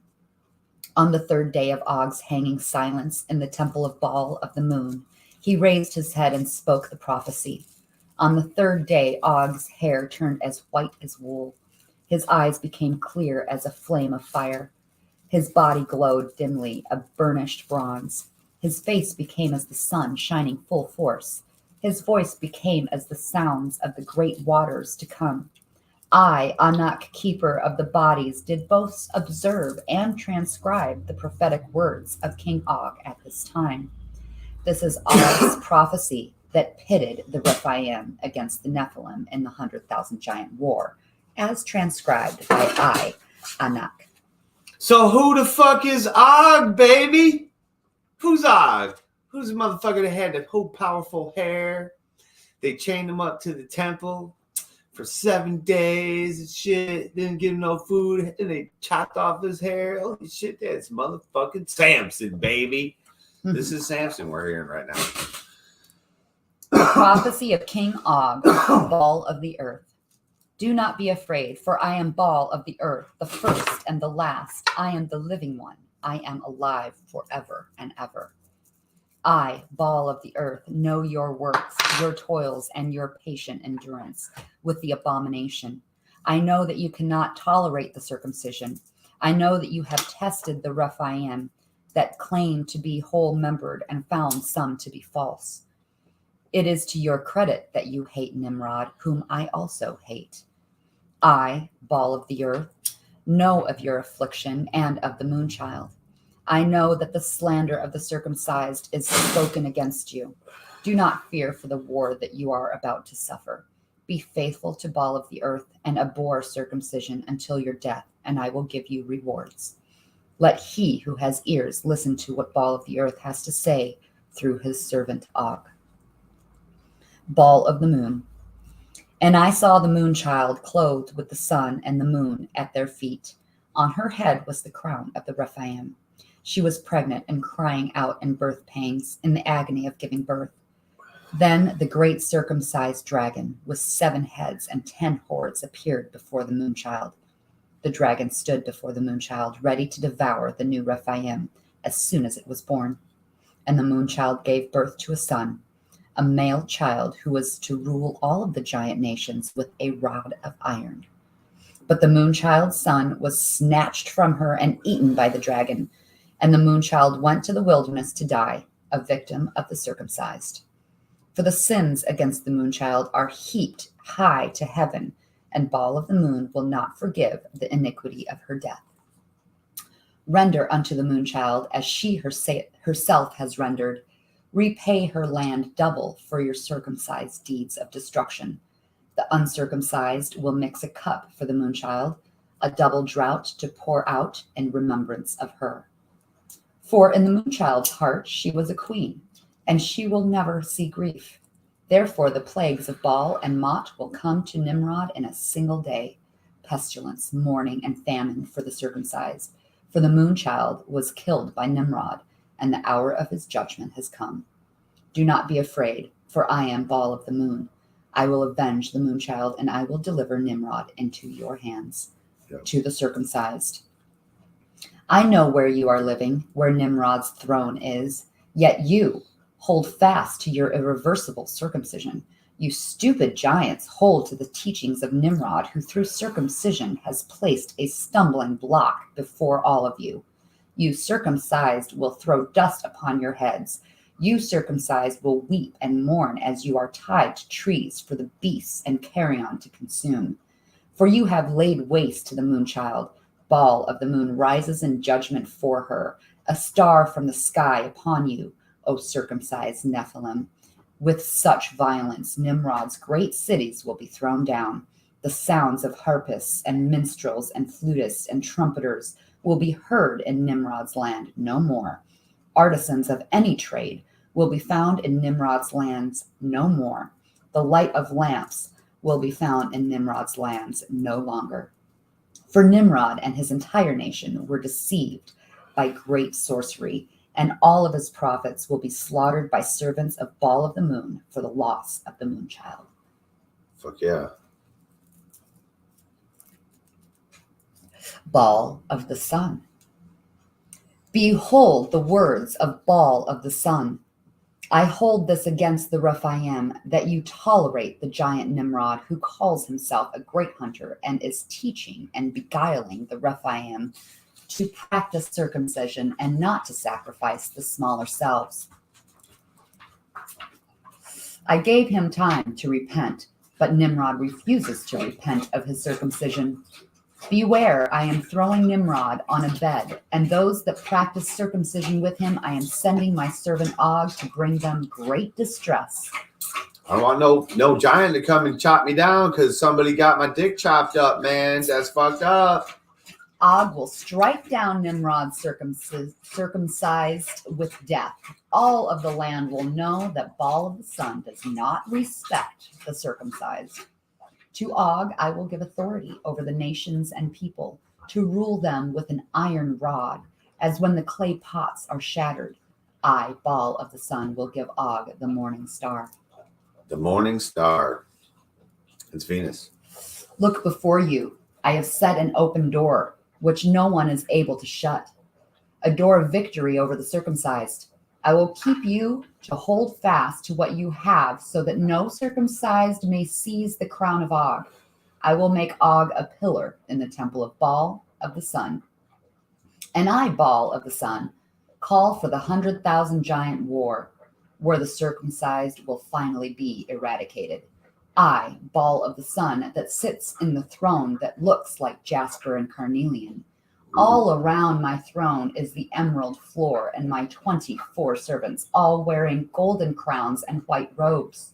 Wow. Coming from all of our thrones will be flashes of lightning and rumblings and peals of thunder.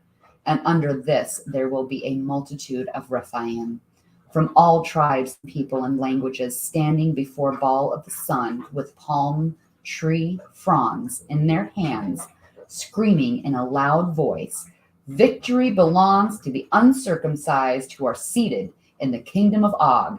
Let there be blessings and glory and wisdom and honor and power and might to Baal, for the son of the sun, forever and ever." So now you might be confused a little bit and say, wait a minute, I thought they didn't like the circumcised. But the fallen are born uncircumcised. If you bred with anything from this earth, you have a penis sheath. And then they know the ones that chop that penis sheath off. So they're saying in Og's kingdom, there's, uncircumcised people. They're everywhere, all over. Like Og was probably uncircumcised. He probably had a penis sheath. He was the fallen, or he was a Rephaim. But the Nephilim, right? The Nephilim that lived in his kingdom, the actual fallen angels, their daddies and shit, their mamas, they were uncircumcised. Those were the ones that would be praised and be the ones that were going to win. because those were, Marduk was in charge of them. Marduk was up on Mars for a long time, in charge of them. And when they came down for his wedding, that's why they came. They were like, Marduk, man, let's come to your wedding. And they was like, oh, look at these bitches. They were still his friends. Azazel, that's his buddy. Shinyaza, what you call Satan, that was his buddy. All these other so-called demons that were bad and shit, that was Marduk's buddies. So when he became Baal of the Sun, right, he was still friends with all them. Those were his people. That's what he used to rule this whole fucking world. Now, what did he say? He said, all my servants have crowns on them with white robes. And how many were there? 24, I think I read. Let me double check. 24 servants. Coming from all of our thrones. Yes, all around my throne is the emerald floor and my 24 servants, all wearing golden crowns and white robes. And they'll be sending thunder and lightning down to this battlefield, right? Well, what he's describing there is when the Bureau came through with all of its fucking moons and shit and destroyed the fucking planet with thunder and lightning and rain. This is when he was like, you guys are gonna whoop their ass, but yo, I'm be up here and we're gonna bring that thunder and shit. And they did. They destroyed the fucking planet. These are the Rephaim that fight the great war against circumcision. They have not spilled the blood of their members for Nimrod. For this reason, the Rephaim are before the thrones of Baal of the Sun and his 24 servants, who worship him day and night in his temple. The Rephaim will hunger no more and thirst no more, and the sun will not strike them, nor any of its scorching heat, for Baal of the Sun has spoken. Baal of the stars and celestial bodies. Behold, it is I, Baal of the stars and celestial bodies, with my 4 guardians standing in the corners of the great land, the guardians that hold back the wind so that no wind will blow against any temple of Baal or against the uncircumcised. Yet I, Baal of the stars and celestial bodies, called to my guardians who are empowered to damage the great land and the seas until the circumcised have been ridded from the great land. So one of those gods, another god, wants all the circumcised people off earth. I don't give a fuck about what your color is. Prepare, circumcised followers of Nimrod, to have your stomachs to turn sour. Prepare for your spittle to dry in your mouth. Spittle. Prepare for your skin to be tight from lack of water. Prepare to be unable to bathe. Prepare for your terrible beast to die of thirst. For I, Baal of the stars and celestial bodies, have left your circumcised land. So there's God left. God left. God of the heavens. That's what he's saying. Let there be silence in the heavens for more than an hour. For Baal of the stars and celestial bodies has a message for the Rephaim. After the silence, Baal of the stars and celestial bodies will throw his censer filled with fire to earth. So what was that? He will throw his, it says censer because it's not sure how to translate it, filled with fire to earth. So he's gonna fucking bomb Earth with fucking some kind of meteor, some kind of fire, brimstone, baby. You know how God does it. And there will be peals of. Hang on. That's that good shit. Take a little break. You know what I'm saying? How's everybody doing today? It's motherfucking Sunday. Cheers.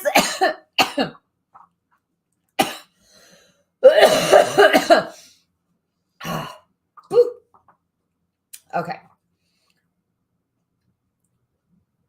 Where am I?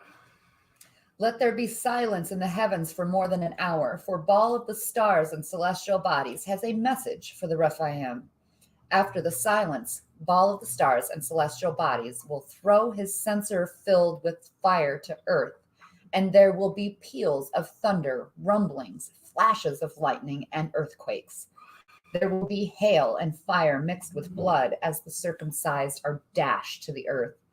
A third of Nimrod's kingdom will be burned, and a third of his trees burned, and all of the green grass in his land.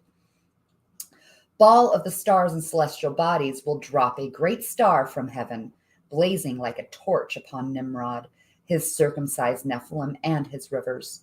The name of the star is uncircumcised worm, and Nimrod's waters have become bitter. As with the yeah. Hold on. They're going to drop a star on this motherfucker. So literally, there's a comet or a star up in the sky. They're about to drop a star on this shit, and it's called the uncircumcised worm.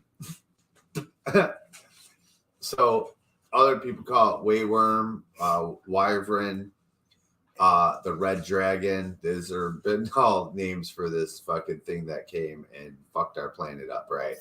But they're literally describing that they knew. Remember in the Lost Book of Enki, they felt something was different. The Earth is changing. What's going on? So they put observation stations everywhere, and they said, "Oh shit, dude, Nibiru's coming right at us. Like our planet with all those fucking moons, a net force. You know, it looks like a fucking eye with a crown on it." And they're literally giving the humans the heads up. Like they're telling them, hey man, don't worry. Like when you guys are in the middle of that battle, we're going to send a fucking star down on top of them motherfuckers, dude. We're going to fuck everybody up. Be ready. It's going to hit you too, but we're going to fuck them up. We're going to cause earthquakes and we're going to send lightning down and shit like that. When they knew that when their planet passed by, all those things were going to happen. They knew that was going to happen. They were like, yeah, watch, we're going to do all this shit to them. None of that happened, though. They were saying that was what was going to happen, but they were describing the planet. That's what's going to happen to all the uncircumcised, all the unworthy people that were still left at the time. You know, God said the humans were making noises and shit. They were too loud.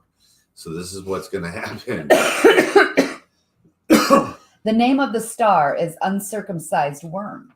And Nimrod's waters have become bitter, as with the blood of a corpse, and many of his circumcised Nephilim will die from it.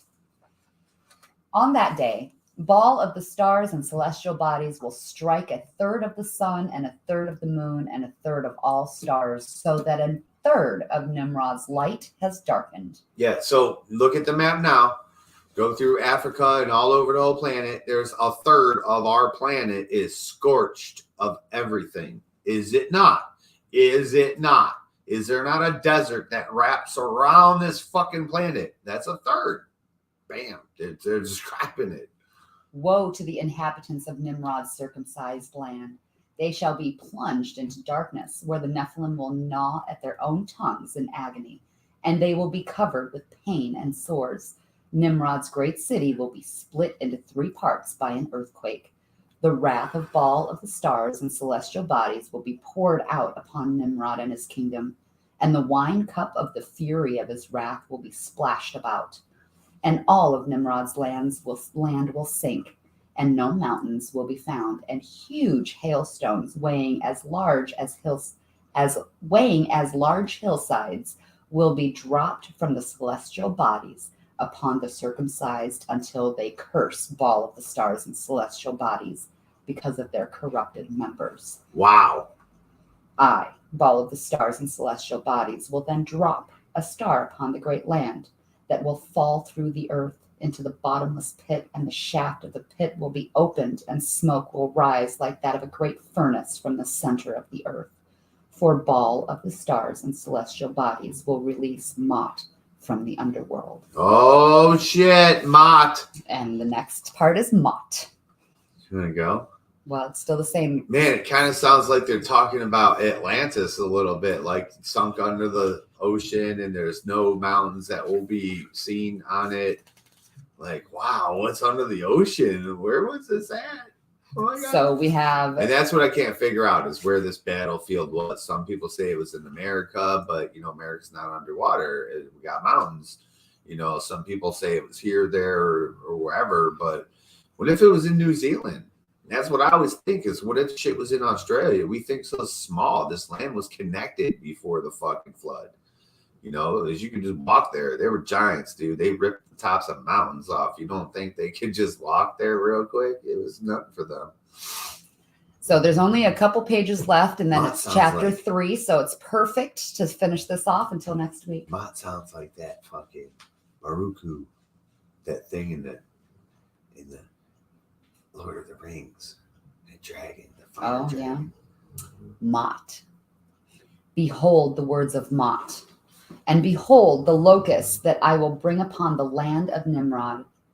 Behold the uncontrollable scorpions that I will release upon the circumcised, the scorpions that damage the remaining grass and trees in Nimrod's land. The scorpions that will destroy all except those who have not carved their members in the rites of circumcision. Those that are circumcised shall be tortured and killed. Their torture will be the stings of scorpions. The circumcised will seek death and not find it until Og delivers it to them. Huh. Shit. Everyone look down at your penis. You're fucked. You're fucked. You ain't special. You're fucking cursed, baby. All the women thank God you don't have one. I wonder what your curse is. Most. So in some of those tribes, they cut your clit off. Yeah. So I wonder if that's one of the things. I wonder if because you're human. I mean, technically, you're born- still sheathed as a woman. You can still be kind of, sort of circumcised, I imagine. So, but I wonder if that's what it is, and I wonder if the Anunnaki women don't have a clit. You know, and that's how they circumcise. It's weird because African tribes do that. They cut the pleasure point off. And that's what you do when you circumcise. You're cutting all the pleasure off. You know what I'm saying? Damn. I know. I wonder. Damn. Okay. I wonder. I will make Nimrod's land a dwelling place of demons, a haunt of every foul spirit, a haunt of every foul bird, a haunt of every foul and hateful beast. This is to come along with more. Behold the plagues that I, Mott, will bring upon the circumcised from the underworld. Locusts as large as horses, with Rephaim faces, hair like women's hair, and teeth like lions' teeth, with armored scales, wings, and stingers on their tails, for the uncircumcised Rephaim to command. For I, Mott, stand over the bottomless pit of the underworld. Oh, wow. I will empower the uncircumcised to kill 1/3 of the circumcised inhabitants of Nimrod's land. I will empower them to kill the circumcised while riding beasts that breathe smoke. Hang on. I will empower them to kill the circumcised while riding beasts that breathe smoke, as the Rephaim warriors wear breastplates the color of fire, sapphire, and sulfur. Wow. The rest of the giants of the great land who remain undecided concerning the act of carving their members will face me as I arise from the underworld. I know your works. You are neither circumcised or you are not. You are lukewarm in regards to the governing of your members. Ooh. I will spit upon you while wrapped in smoke with the dark color of oily water above my head. My face will be as the sun and my legs as pillars of fire. I will raise my right hand to the sky and swear by the underworld that there will be no more delay in the death of the circumcised. The circumcised will say, I am rich, I have prospered, and I need nothing. Yet you fools will not realize that you are circumcised, wretched, pitiable, poor, blind, and naked. Therefore I counsel you that you never cut your foreskin, that you may be rich, and robes of purple clothe you. Behold, my servant Og stands at your uncircumcised door and knocks. If you heed his voice and open the door and remain uncircumcised, the kingdom of the Rephaim will enter into your home and eat with you. Let anyone who has an ear listen to what Mott has to say to the circumcised and the uncircumcised alike. So spoke the prophet Og while chained to the bracelets of the temple of Baal of the earth. All of that is what he spoke All that is what Samson was talking about as he chained himself to those pillars and all his hair fell out. He lost his power, and then all of a sudden his hair grew back, but he turned gray and he went blind and then talked. It was like Samson did. Samson went fucking blind. His hair grew back because the Spirit of God came back in him. See how they changed the stories? And what Samson do? He ripped that motherfucker down, baby. You know what I'm saying? So we can go back to the story of Samson and find exactly where the fuck they're talking about right there.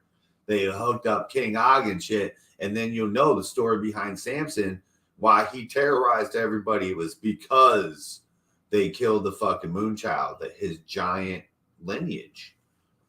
So yeah, the prophecy of King Og, that was King Og chained with the Moonchild before the Moonchild passed away. He recited the ball of the earth, the ball of the moon, the ball of the sun, the ball of the stars and celestial bodies and moths. All of that was his prophecy. Yep. So spoke the prophet Og while chained to the bracelets at the temple of Baal of the earth. I warn every giant that hears the words of prophecy from King Og. If anyone adds to them, Baal of the earth will add to that giant the plagues described in this prophecy. And they did. If anyone takes away from the words that are in King Og's prophecy, Baal of the earth shall take away that giant's share in the whole of the great land that will belong to Og. And they did, right? Thus said Anak, keeper of the bodies before Baal. And they did, right? So in Egypt, they sent the plagues, right? And then what happened to the Jews? All their land was taken. What happened to the black people? All their land was taken, right? All these people are displaced. I mean, this shit is really happened. The people that went against what the whole plan was, those people were doomed. They said it. They said, you're going to get your lands taken. We're going to send plagues to your shit. We're going to fuck you up because you guys are trying to be the cool kids. They were trying to basically disrespect the ones that were born with no penis sheath.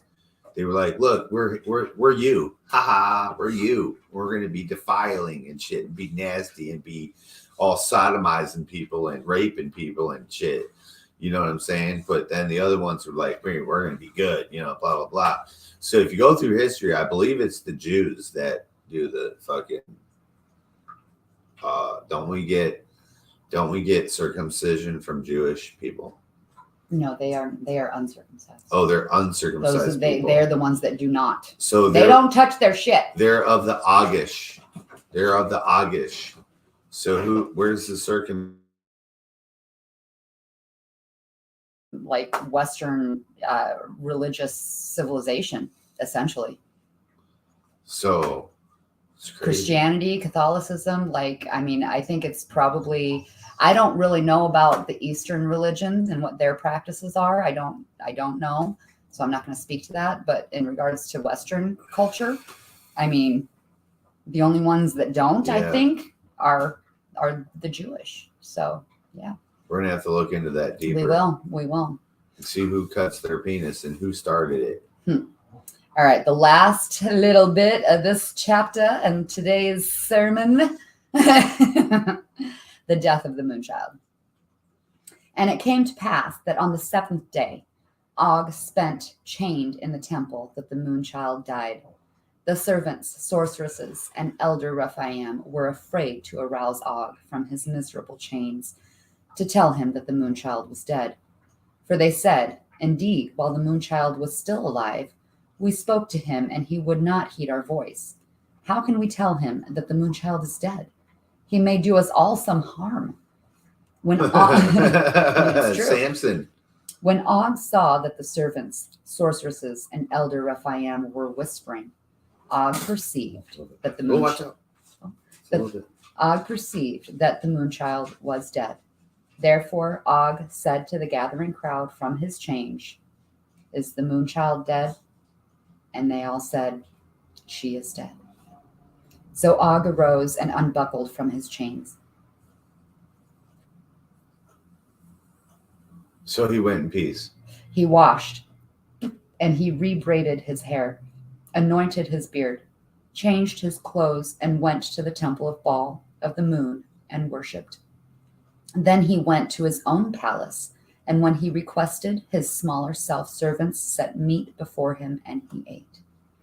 Then his smaller self-servants said to him, "What is this that you have done? You have fasted and wept for the moonchild while she was alive, but when the moonchild died, you rose and ate food." So Og said, Samson said, "While the moonchild was still alive, I fasted and wept, for I said, who can tell whether Baal of the moon will be gracious to the Rephaim, that the moonchild may live? But now that the moonchild is dead, why should I fast? Can I bring her back again? When I die, I shall go to the moonchild, but she will not return to me."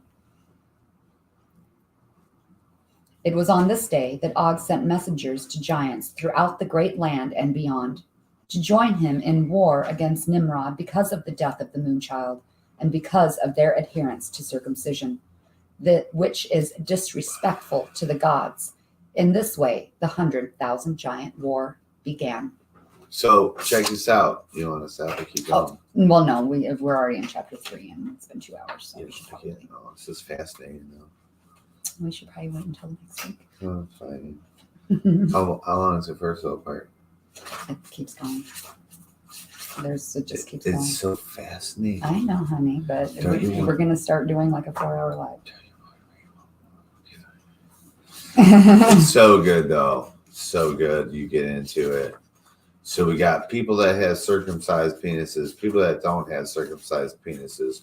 They're pissed. The moonchild is dead.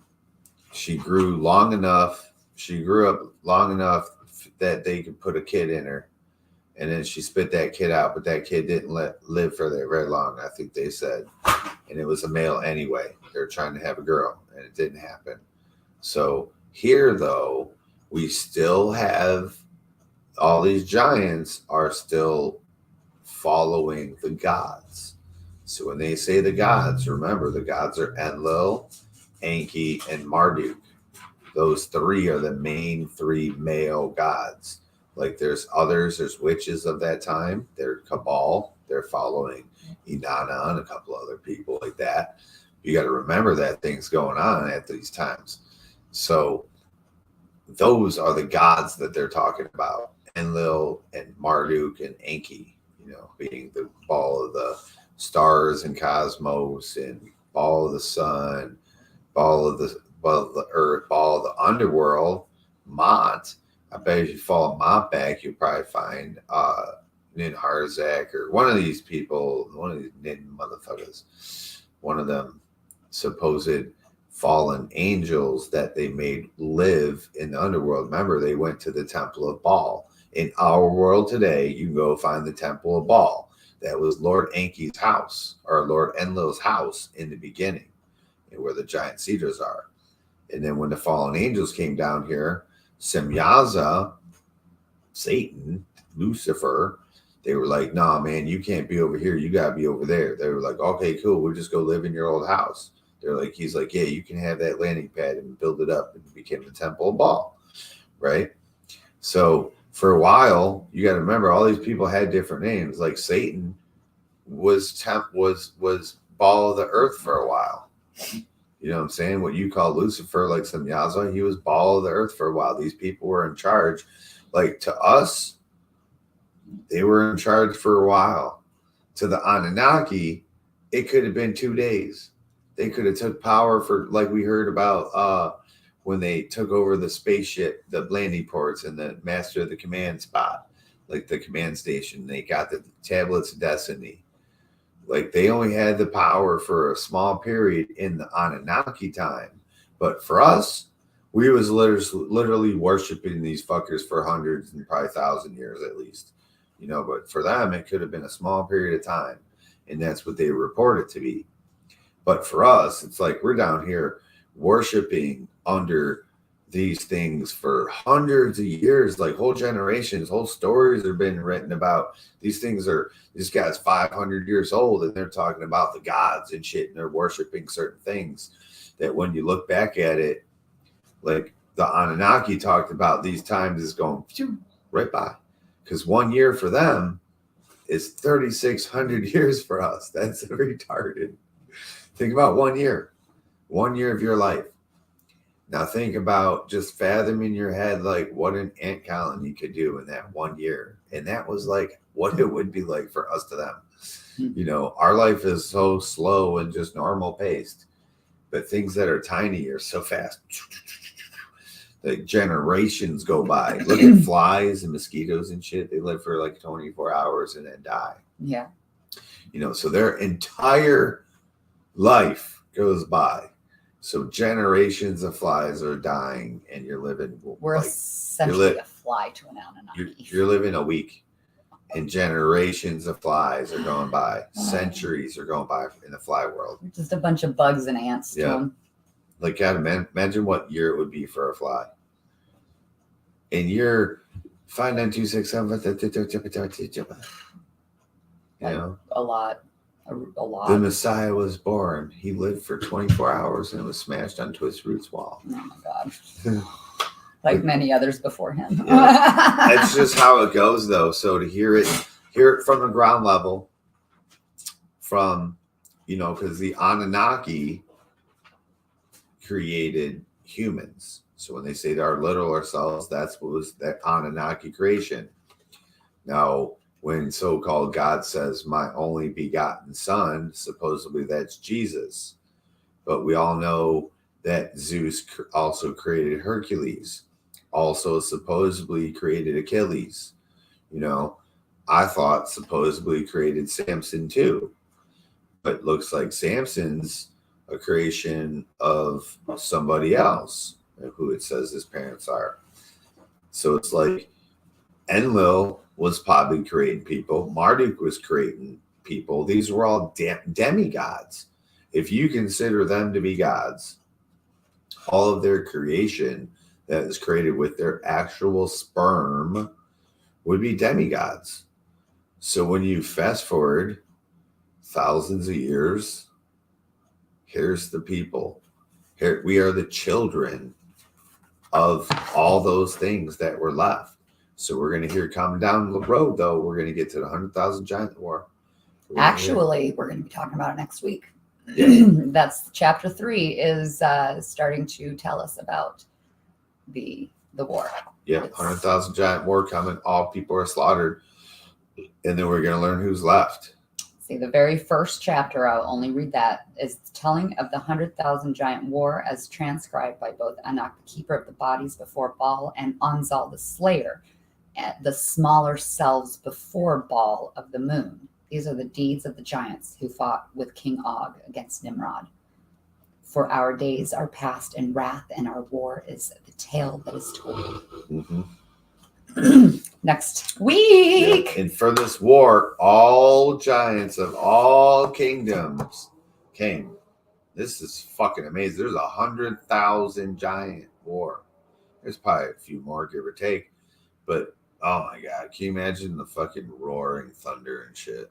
It said that they all brought rocks. The biggest rock that they carried, and that's how they showed how tough they were. I told you, back in the day, that's what they did. They carried big fucking huge stones. If y'all motherfuckers, what up, Looney? What up, Gromies, homies. Yeah, Gromies, cheers, homies. Zeb. How you Zeb doing, Zeppelin. darling? One love. You Hello. know, you guys live in those nations where the kings that used to live there lifted those big rocks. You need to tell those stories because people don't know that that's how they showed who was badass. So in this war, they brought the biggest rock they could carry to show who the fuck they was. The big ones, they ripped off the top of fucking mountains and brought them to this battle and set them down. So they all piled up all these rocks. Now, what if they didn't pile up the rocks? What if they lined the rocks up in rows like the Karnak stones? I thought about that, though. I was like, what if Karnak is where the battle was and they lined up the stones? Well, and like they all got behind them, like, here's my fucking army. Right, right. Maybe that was, what if did the stones have to stay there? So like in my thought, it's like you bring a big ass stone, that's like a weapon, like at least a one-time use weapon. So like launch the stone at a head, you know, like why would they all be in a line or in a mountain? I figured they would use them. That's my thought. No. So the thing was, to come to this war, it was almost like your ticket in. Oh, really? So it was like, here you go. Yeah, you'll read about here it. Here you go. They all brought us the biggest stone they could carry to show how badass they were. And they didn't use them? Nope, they put it at the door. Now, during battle, there was all kinds of mountains. They picked up trees and all kinds of shit. Beat the hell out of people. I just figured those are nice and handy. Why not use them? But somewhere, they made a giant, it said they all placed the stones in a pile. So I would think a mountain of fucking stones. Now, look, if you it doesn't have to be a mountain. It could be a foothill now. It could but be. By now it's probably covered in all kinds of fucking dirt and shit. But see, if you go to Australia, you see a big ass mountain of stones. Big ass, like round big stones. ass round, like block stones, like big. Someone put them in a big ass mountain to cover something, and people all go missing there. It's all weird and shit. So, but you know, the flood also comes. So they said there was a huge tidal wave that washed across the earth, and it basically destroyed all of the old world. So, and that was during the 100,000 Giant War that the flood was happening. So yeah. Those stones that they just laid in a pile are getting covered could possibly during this. Be gone. Like it's silt. It's all silt, and it's way down below something now. They could possibly be no longer on this planet. I think anything that we see now, and I think that there's a lot of history that could prove this. Anything that we see on the face of our planet now is things that were put after the flood, unless they're on the tippy tops of mountains, because it's written that that's where people went to escape. They went to the very tops of mountains. Well, I wouldn't say necessarily that it's new in regards to not on this earth before. It's new as in the upheaval of everything. You know, I think there are parts that are new because of everything that hit the earth. Obviously, sediment is here and went everywhere. But I think also things that were deep kind of surfaced and vice versa. Kind of, you know, just everything just surface. Yeah. You know? But I mean, like castles and shit like that. The things that are literally built that are on top of our dirt right now, built there. Like a castle. Yeah, you yeah. know, like, yeah. Like Stonehenge. Like those are things after the flood. Even though they're knocked down and stuff, our wars destroyed all these things. Like the pyramids we got now. Like those were even reported to be built after the flood. That was the first thing they built, was those two pyramids to fix the power grid. You would call it firmament, whatever you want to call it, in your flat earth, round frisbee disc. That was a great one today. That was a really good one. Join us next week, guys. And Mott don't play. When we dig in some more. Mott don't play, guys. He's about to send forth the Egyptians some shit because they was chopping up their penises and shit. You know. Woo, I just got the chills. So you got uncircumcised and circumcised. So just know, whoever you're fighting for, you know, whatever color you may be, whoever you think you are, if you're a circumcised human, they mean to do you in. If you're uncircumcised, you've been lucky, and you won't be called at the end. You know, the calling of the males. That's what it is. It's all the males that have circumcised cocks. Why us though? They're gonna take y'all for slavery in the fucking priesthoods and shit. I'm gonna be a priestess. That's why you guys are witches. When they say they took them as in to be priestesses, they taught them how to be witches. Mm-hmm. We have power, you guys. They taught the women how to be witches. If you're watching, they knew the men were do not strong. deny your power. They knew it way back then. We need to realize it now. The women became witches and breeding projects. The men became food slave for work slave, slavery and food. Straight up. And sacrifice.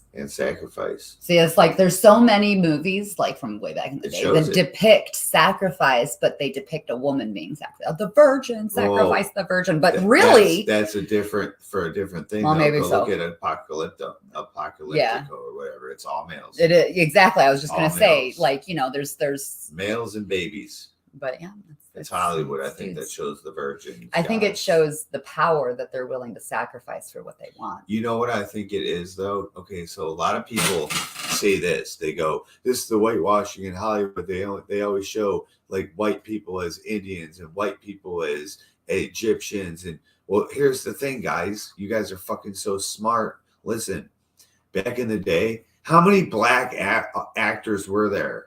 There's only white people acting. There was a suppression era going on. You know, I don't deny that.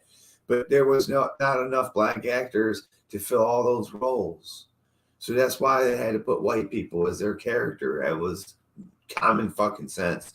Nowadays, they put the black people where the black people belong, like the darker skinned people. If it's a Chinese movie, they grab a whole bunch of Chinese motherfuckers, don't they? So that's the thing you got to remember. What were you just saying? Because I was going to go on with that. That's one thing I don't understand. What people don't get though. But there was one other thing here. Shit. I was talking about sacrifices. Oh.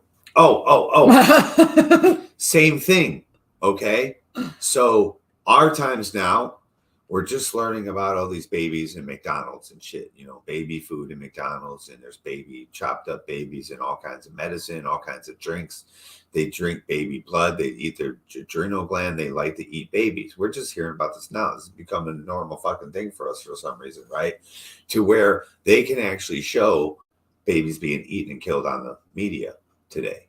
And it's not that big of a deal. Back then, they couldn't show a virgin baby being sacrificed, so they used a virgin female. Think about it. Think about it. So they can only put white people as actors in these roles where brown people belong because there was only white actors. You can't show them killing a fucking baby. So you got a baby's a virgin. The baby is okay. So a preteen girl that before sex is not innocent. That does not define innocence in any kind of way. A baby before taught anything defines the purest of the soul. And that's what they knew. But they couldn't depict that. So they put a blonde virgin in fucking white robes and shit, saying she was clean and pure of soul, which ain't ever true, because you know them girls are fucking, they get all horny before they fuck. You know how it is. This is true. We're humans. So what's interesting though is to learn that we come from that. We come from the fucking horror story is what we come from. We are children of that. And just like we read in the other book of Lord Enki, that we will repeat history. We will repeat the doings of our ancestors, and make no mistake, our ancestors are the Anunnaki. Till the stars are no longer in the sky, we are going to repeat these, what they call them. It's curse. It's a curse put on us. It'll always happen because you know why? It's human nature. Because there's circumcised and uncircumcised people. It's like there's a curse. We can't get out of this fucking. It's just the way we are. We don't know how to not be this way. Yeah, because no one can ever come together. Even if we come together, a whole bunch of circumcised and uncircumcised people, in the end, they're gonna kill half of us. At least a third of us are going down. You heard it. So when they talk about they scorched a third of the planet, that's all straight across the top of Africa. That's Iran. That's fucking the whole Middle East. And where's their scorched earth that's desert-like and not much growing? Now, what's kind of strange about it is they talk about how they were going to end up, lightning and thunder and all this shit and throw this fireball down. Here's my idea. So there's a fireball. Our earth is spinning, right? Things kind of move kind of slow in what we appear to look at them. So what if this thing went around our fucking planet, and that's how the scorch got there? Mm-hmm. You know what I'm saying? Yeah. What if this fireball came super, super close to us and scorched that fucking earth? Like it just kind of like skimmed it. Charred it. Yeah, skimmed it. Like how we saw like in the moonfall. Yep. And it just scorched that fucking part of our earth, dude. What if it was our fucking moon? What if our moon came down too close at one point? and scorched that fucking shit. I mean, What if that was scientifically correct, that movie, then damn, that'll scorch some shit. What if it was just straight up Nibiru who came that close to where it literally just fried all that area? I was under kind of assumption that, like, giants, I would think that a giant would use a lot of wood. As insectic people that we are, we use a lot of wood. We deforest the whole goddamn forest. We let it regrow. A giant wouldn't have that luxury. A giant would clear a forest and walk all over all those little saplings. They'd never regrow again. He'd just use that spot, and keep deforesting. That's what I always thought. Imagine how much wood Noah would need. Yeah, things were so much bigger, and they needed so much more of things than we do now on such a larger / smaller scale. It's like the scale is completely changed. So if you think about our did I say that right? Deforestation, that, and what we've done as the size of human beings we are and what our needs are, imagine what they needed. Imagine the size that they needed, all the trees that they needed to cut down. Now wonder why there are massive ass trees that we think are mountains and what's the word I'm thinking? Mountaintops. Stubs, yeah. They're called a specific thing, but afternoon drum beats. We think that they're mountains. They're trees. They needed the trees that big to fucking sustain themselves, to build them houses. Like it's insane. It's insane when you picture this world in a completely different perspective of giants. Like, Jesus fuck. Giants. We were the smaller selves. That's because we look exactly the same, but we were puny to them. We were my size. I was probably either average size or probably small, because I'm thinking when they say our smaller selves, they are probably talking about 8 to 9 foot people. That's what I think too. I think we are 7, smaller 8, 9 foot than what their smaller selves were at that time. Because if you think about it, even like way back then, things were so much bigger. Even before the flood. Even us.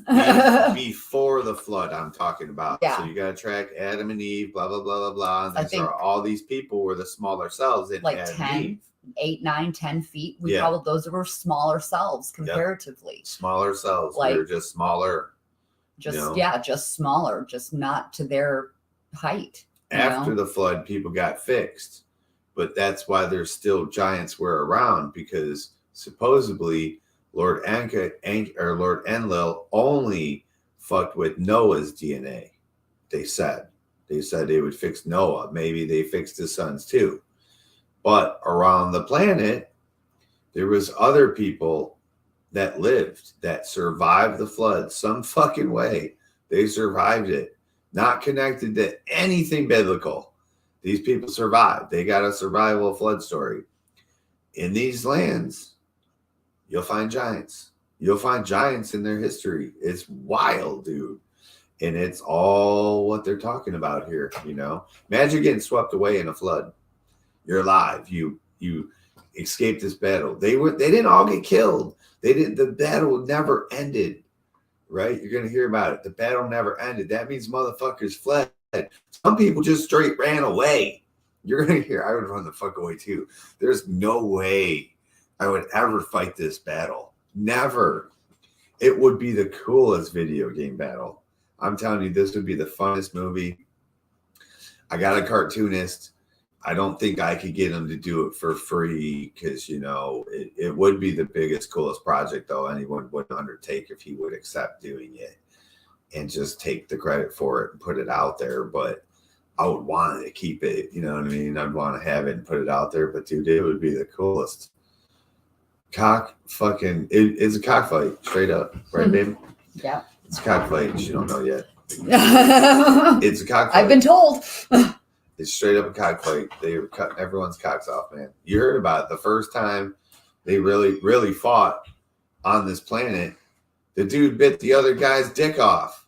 He bit his dick off, dude. Dick and probably his balls, too. I mean, he opened wide and took it right down his shaft. It's crazy, man. Imagine a black dude trying to cover his humongous cock with small animal furs. I don't think that'd be possible.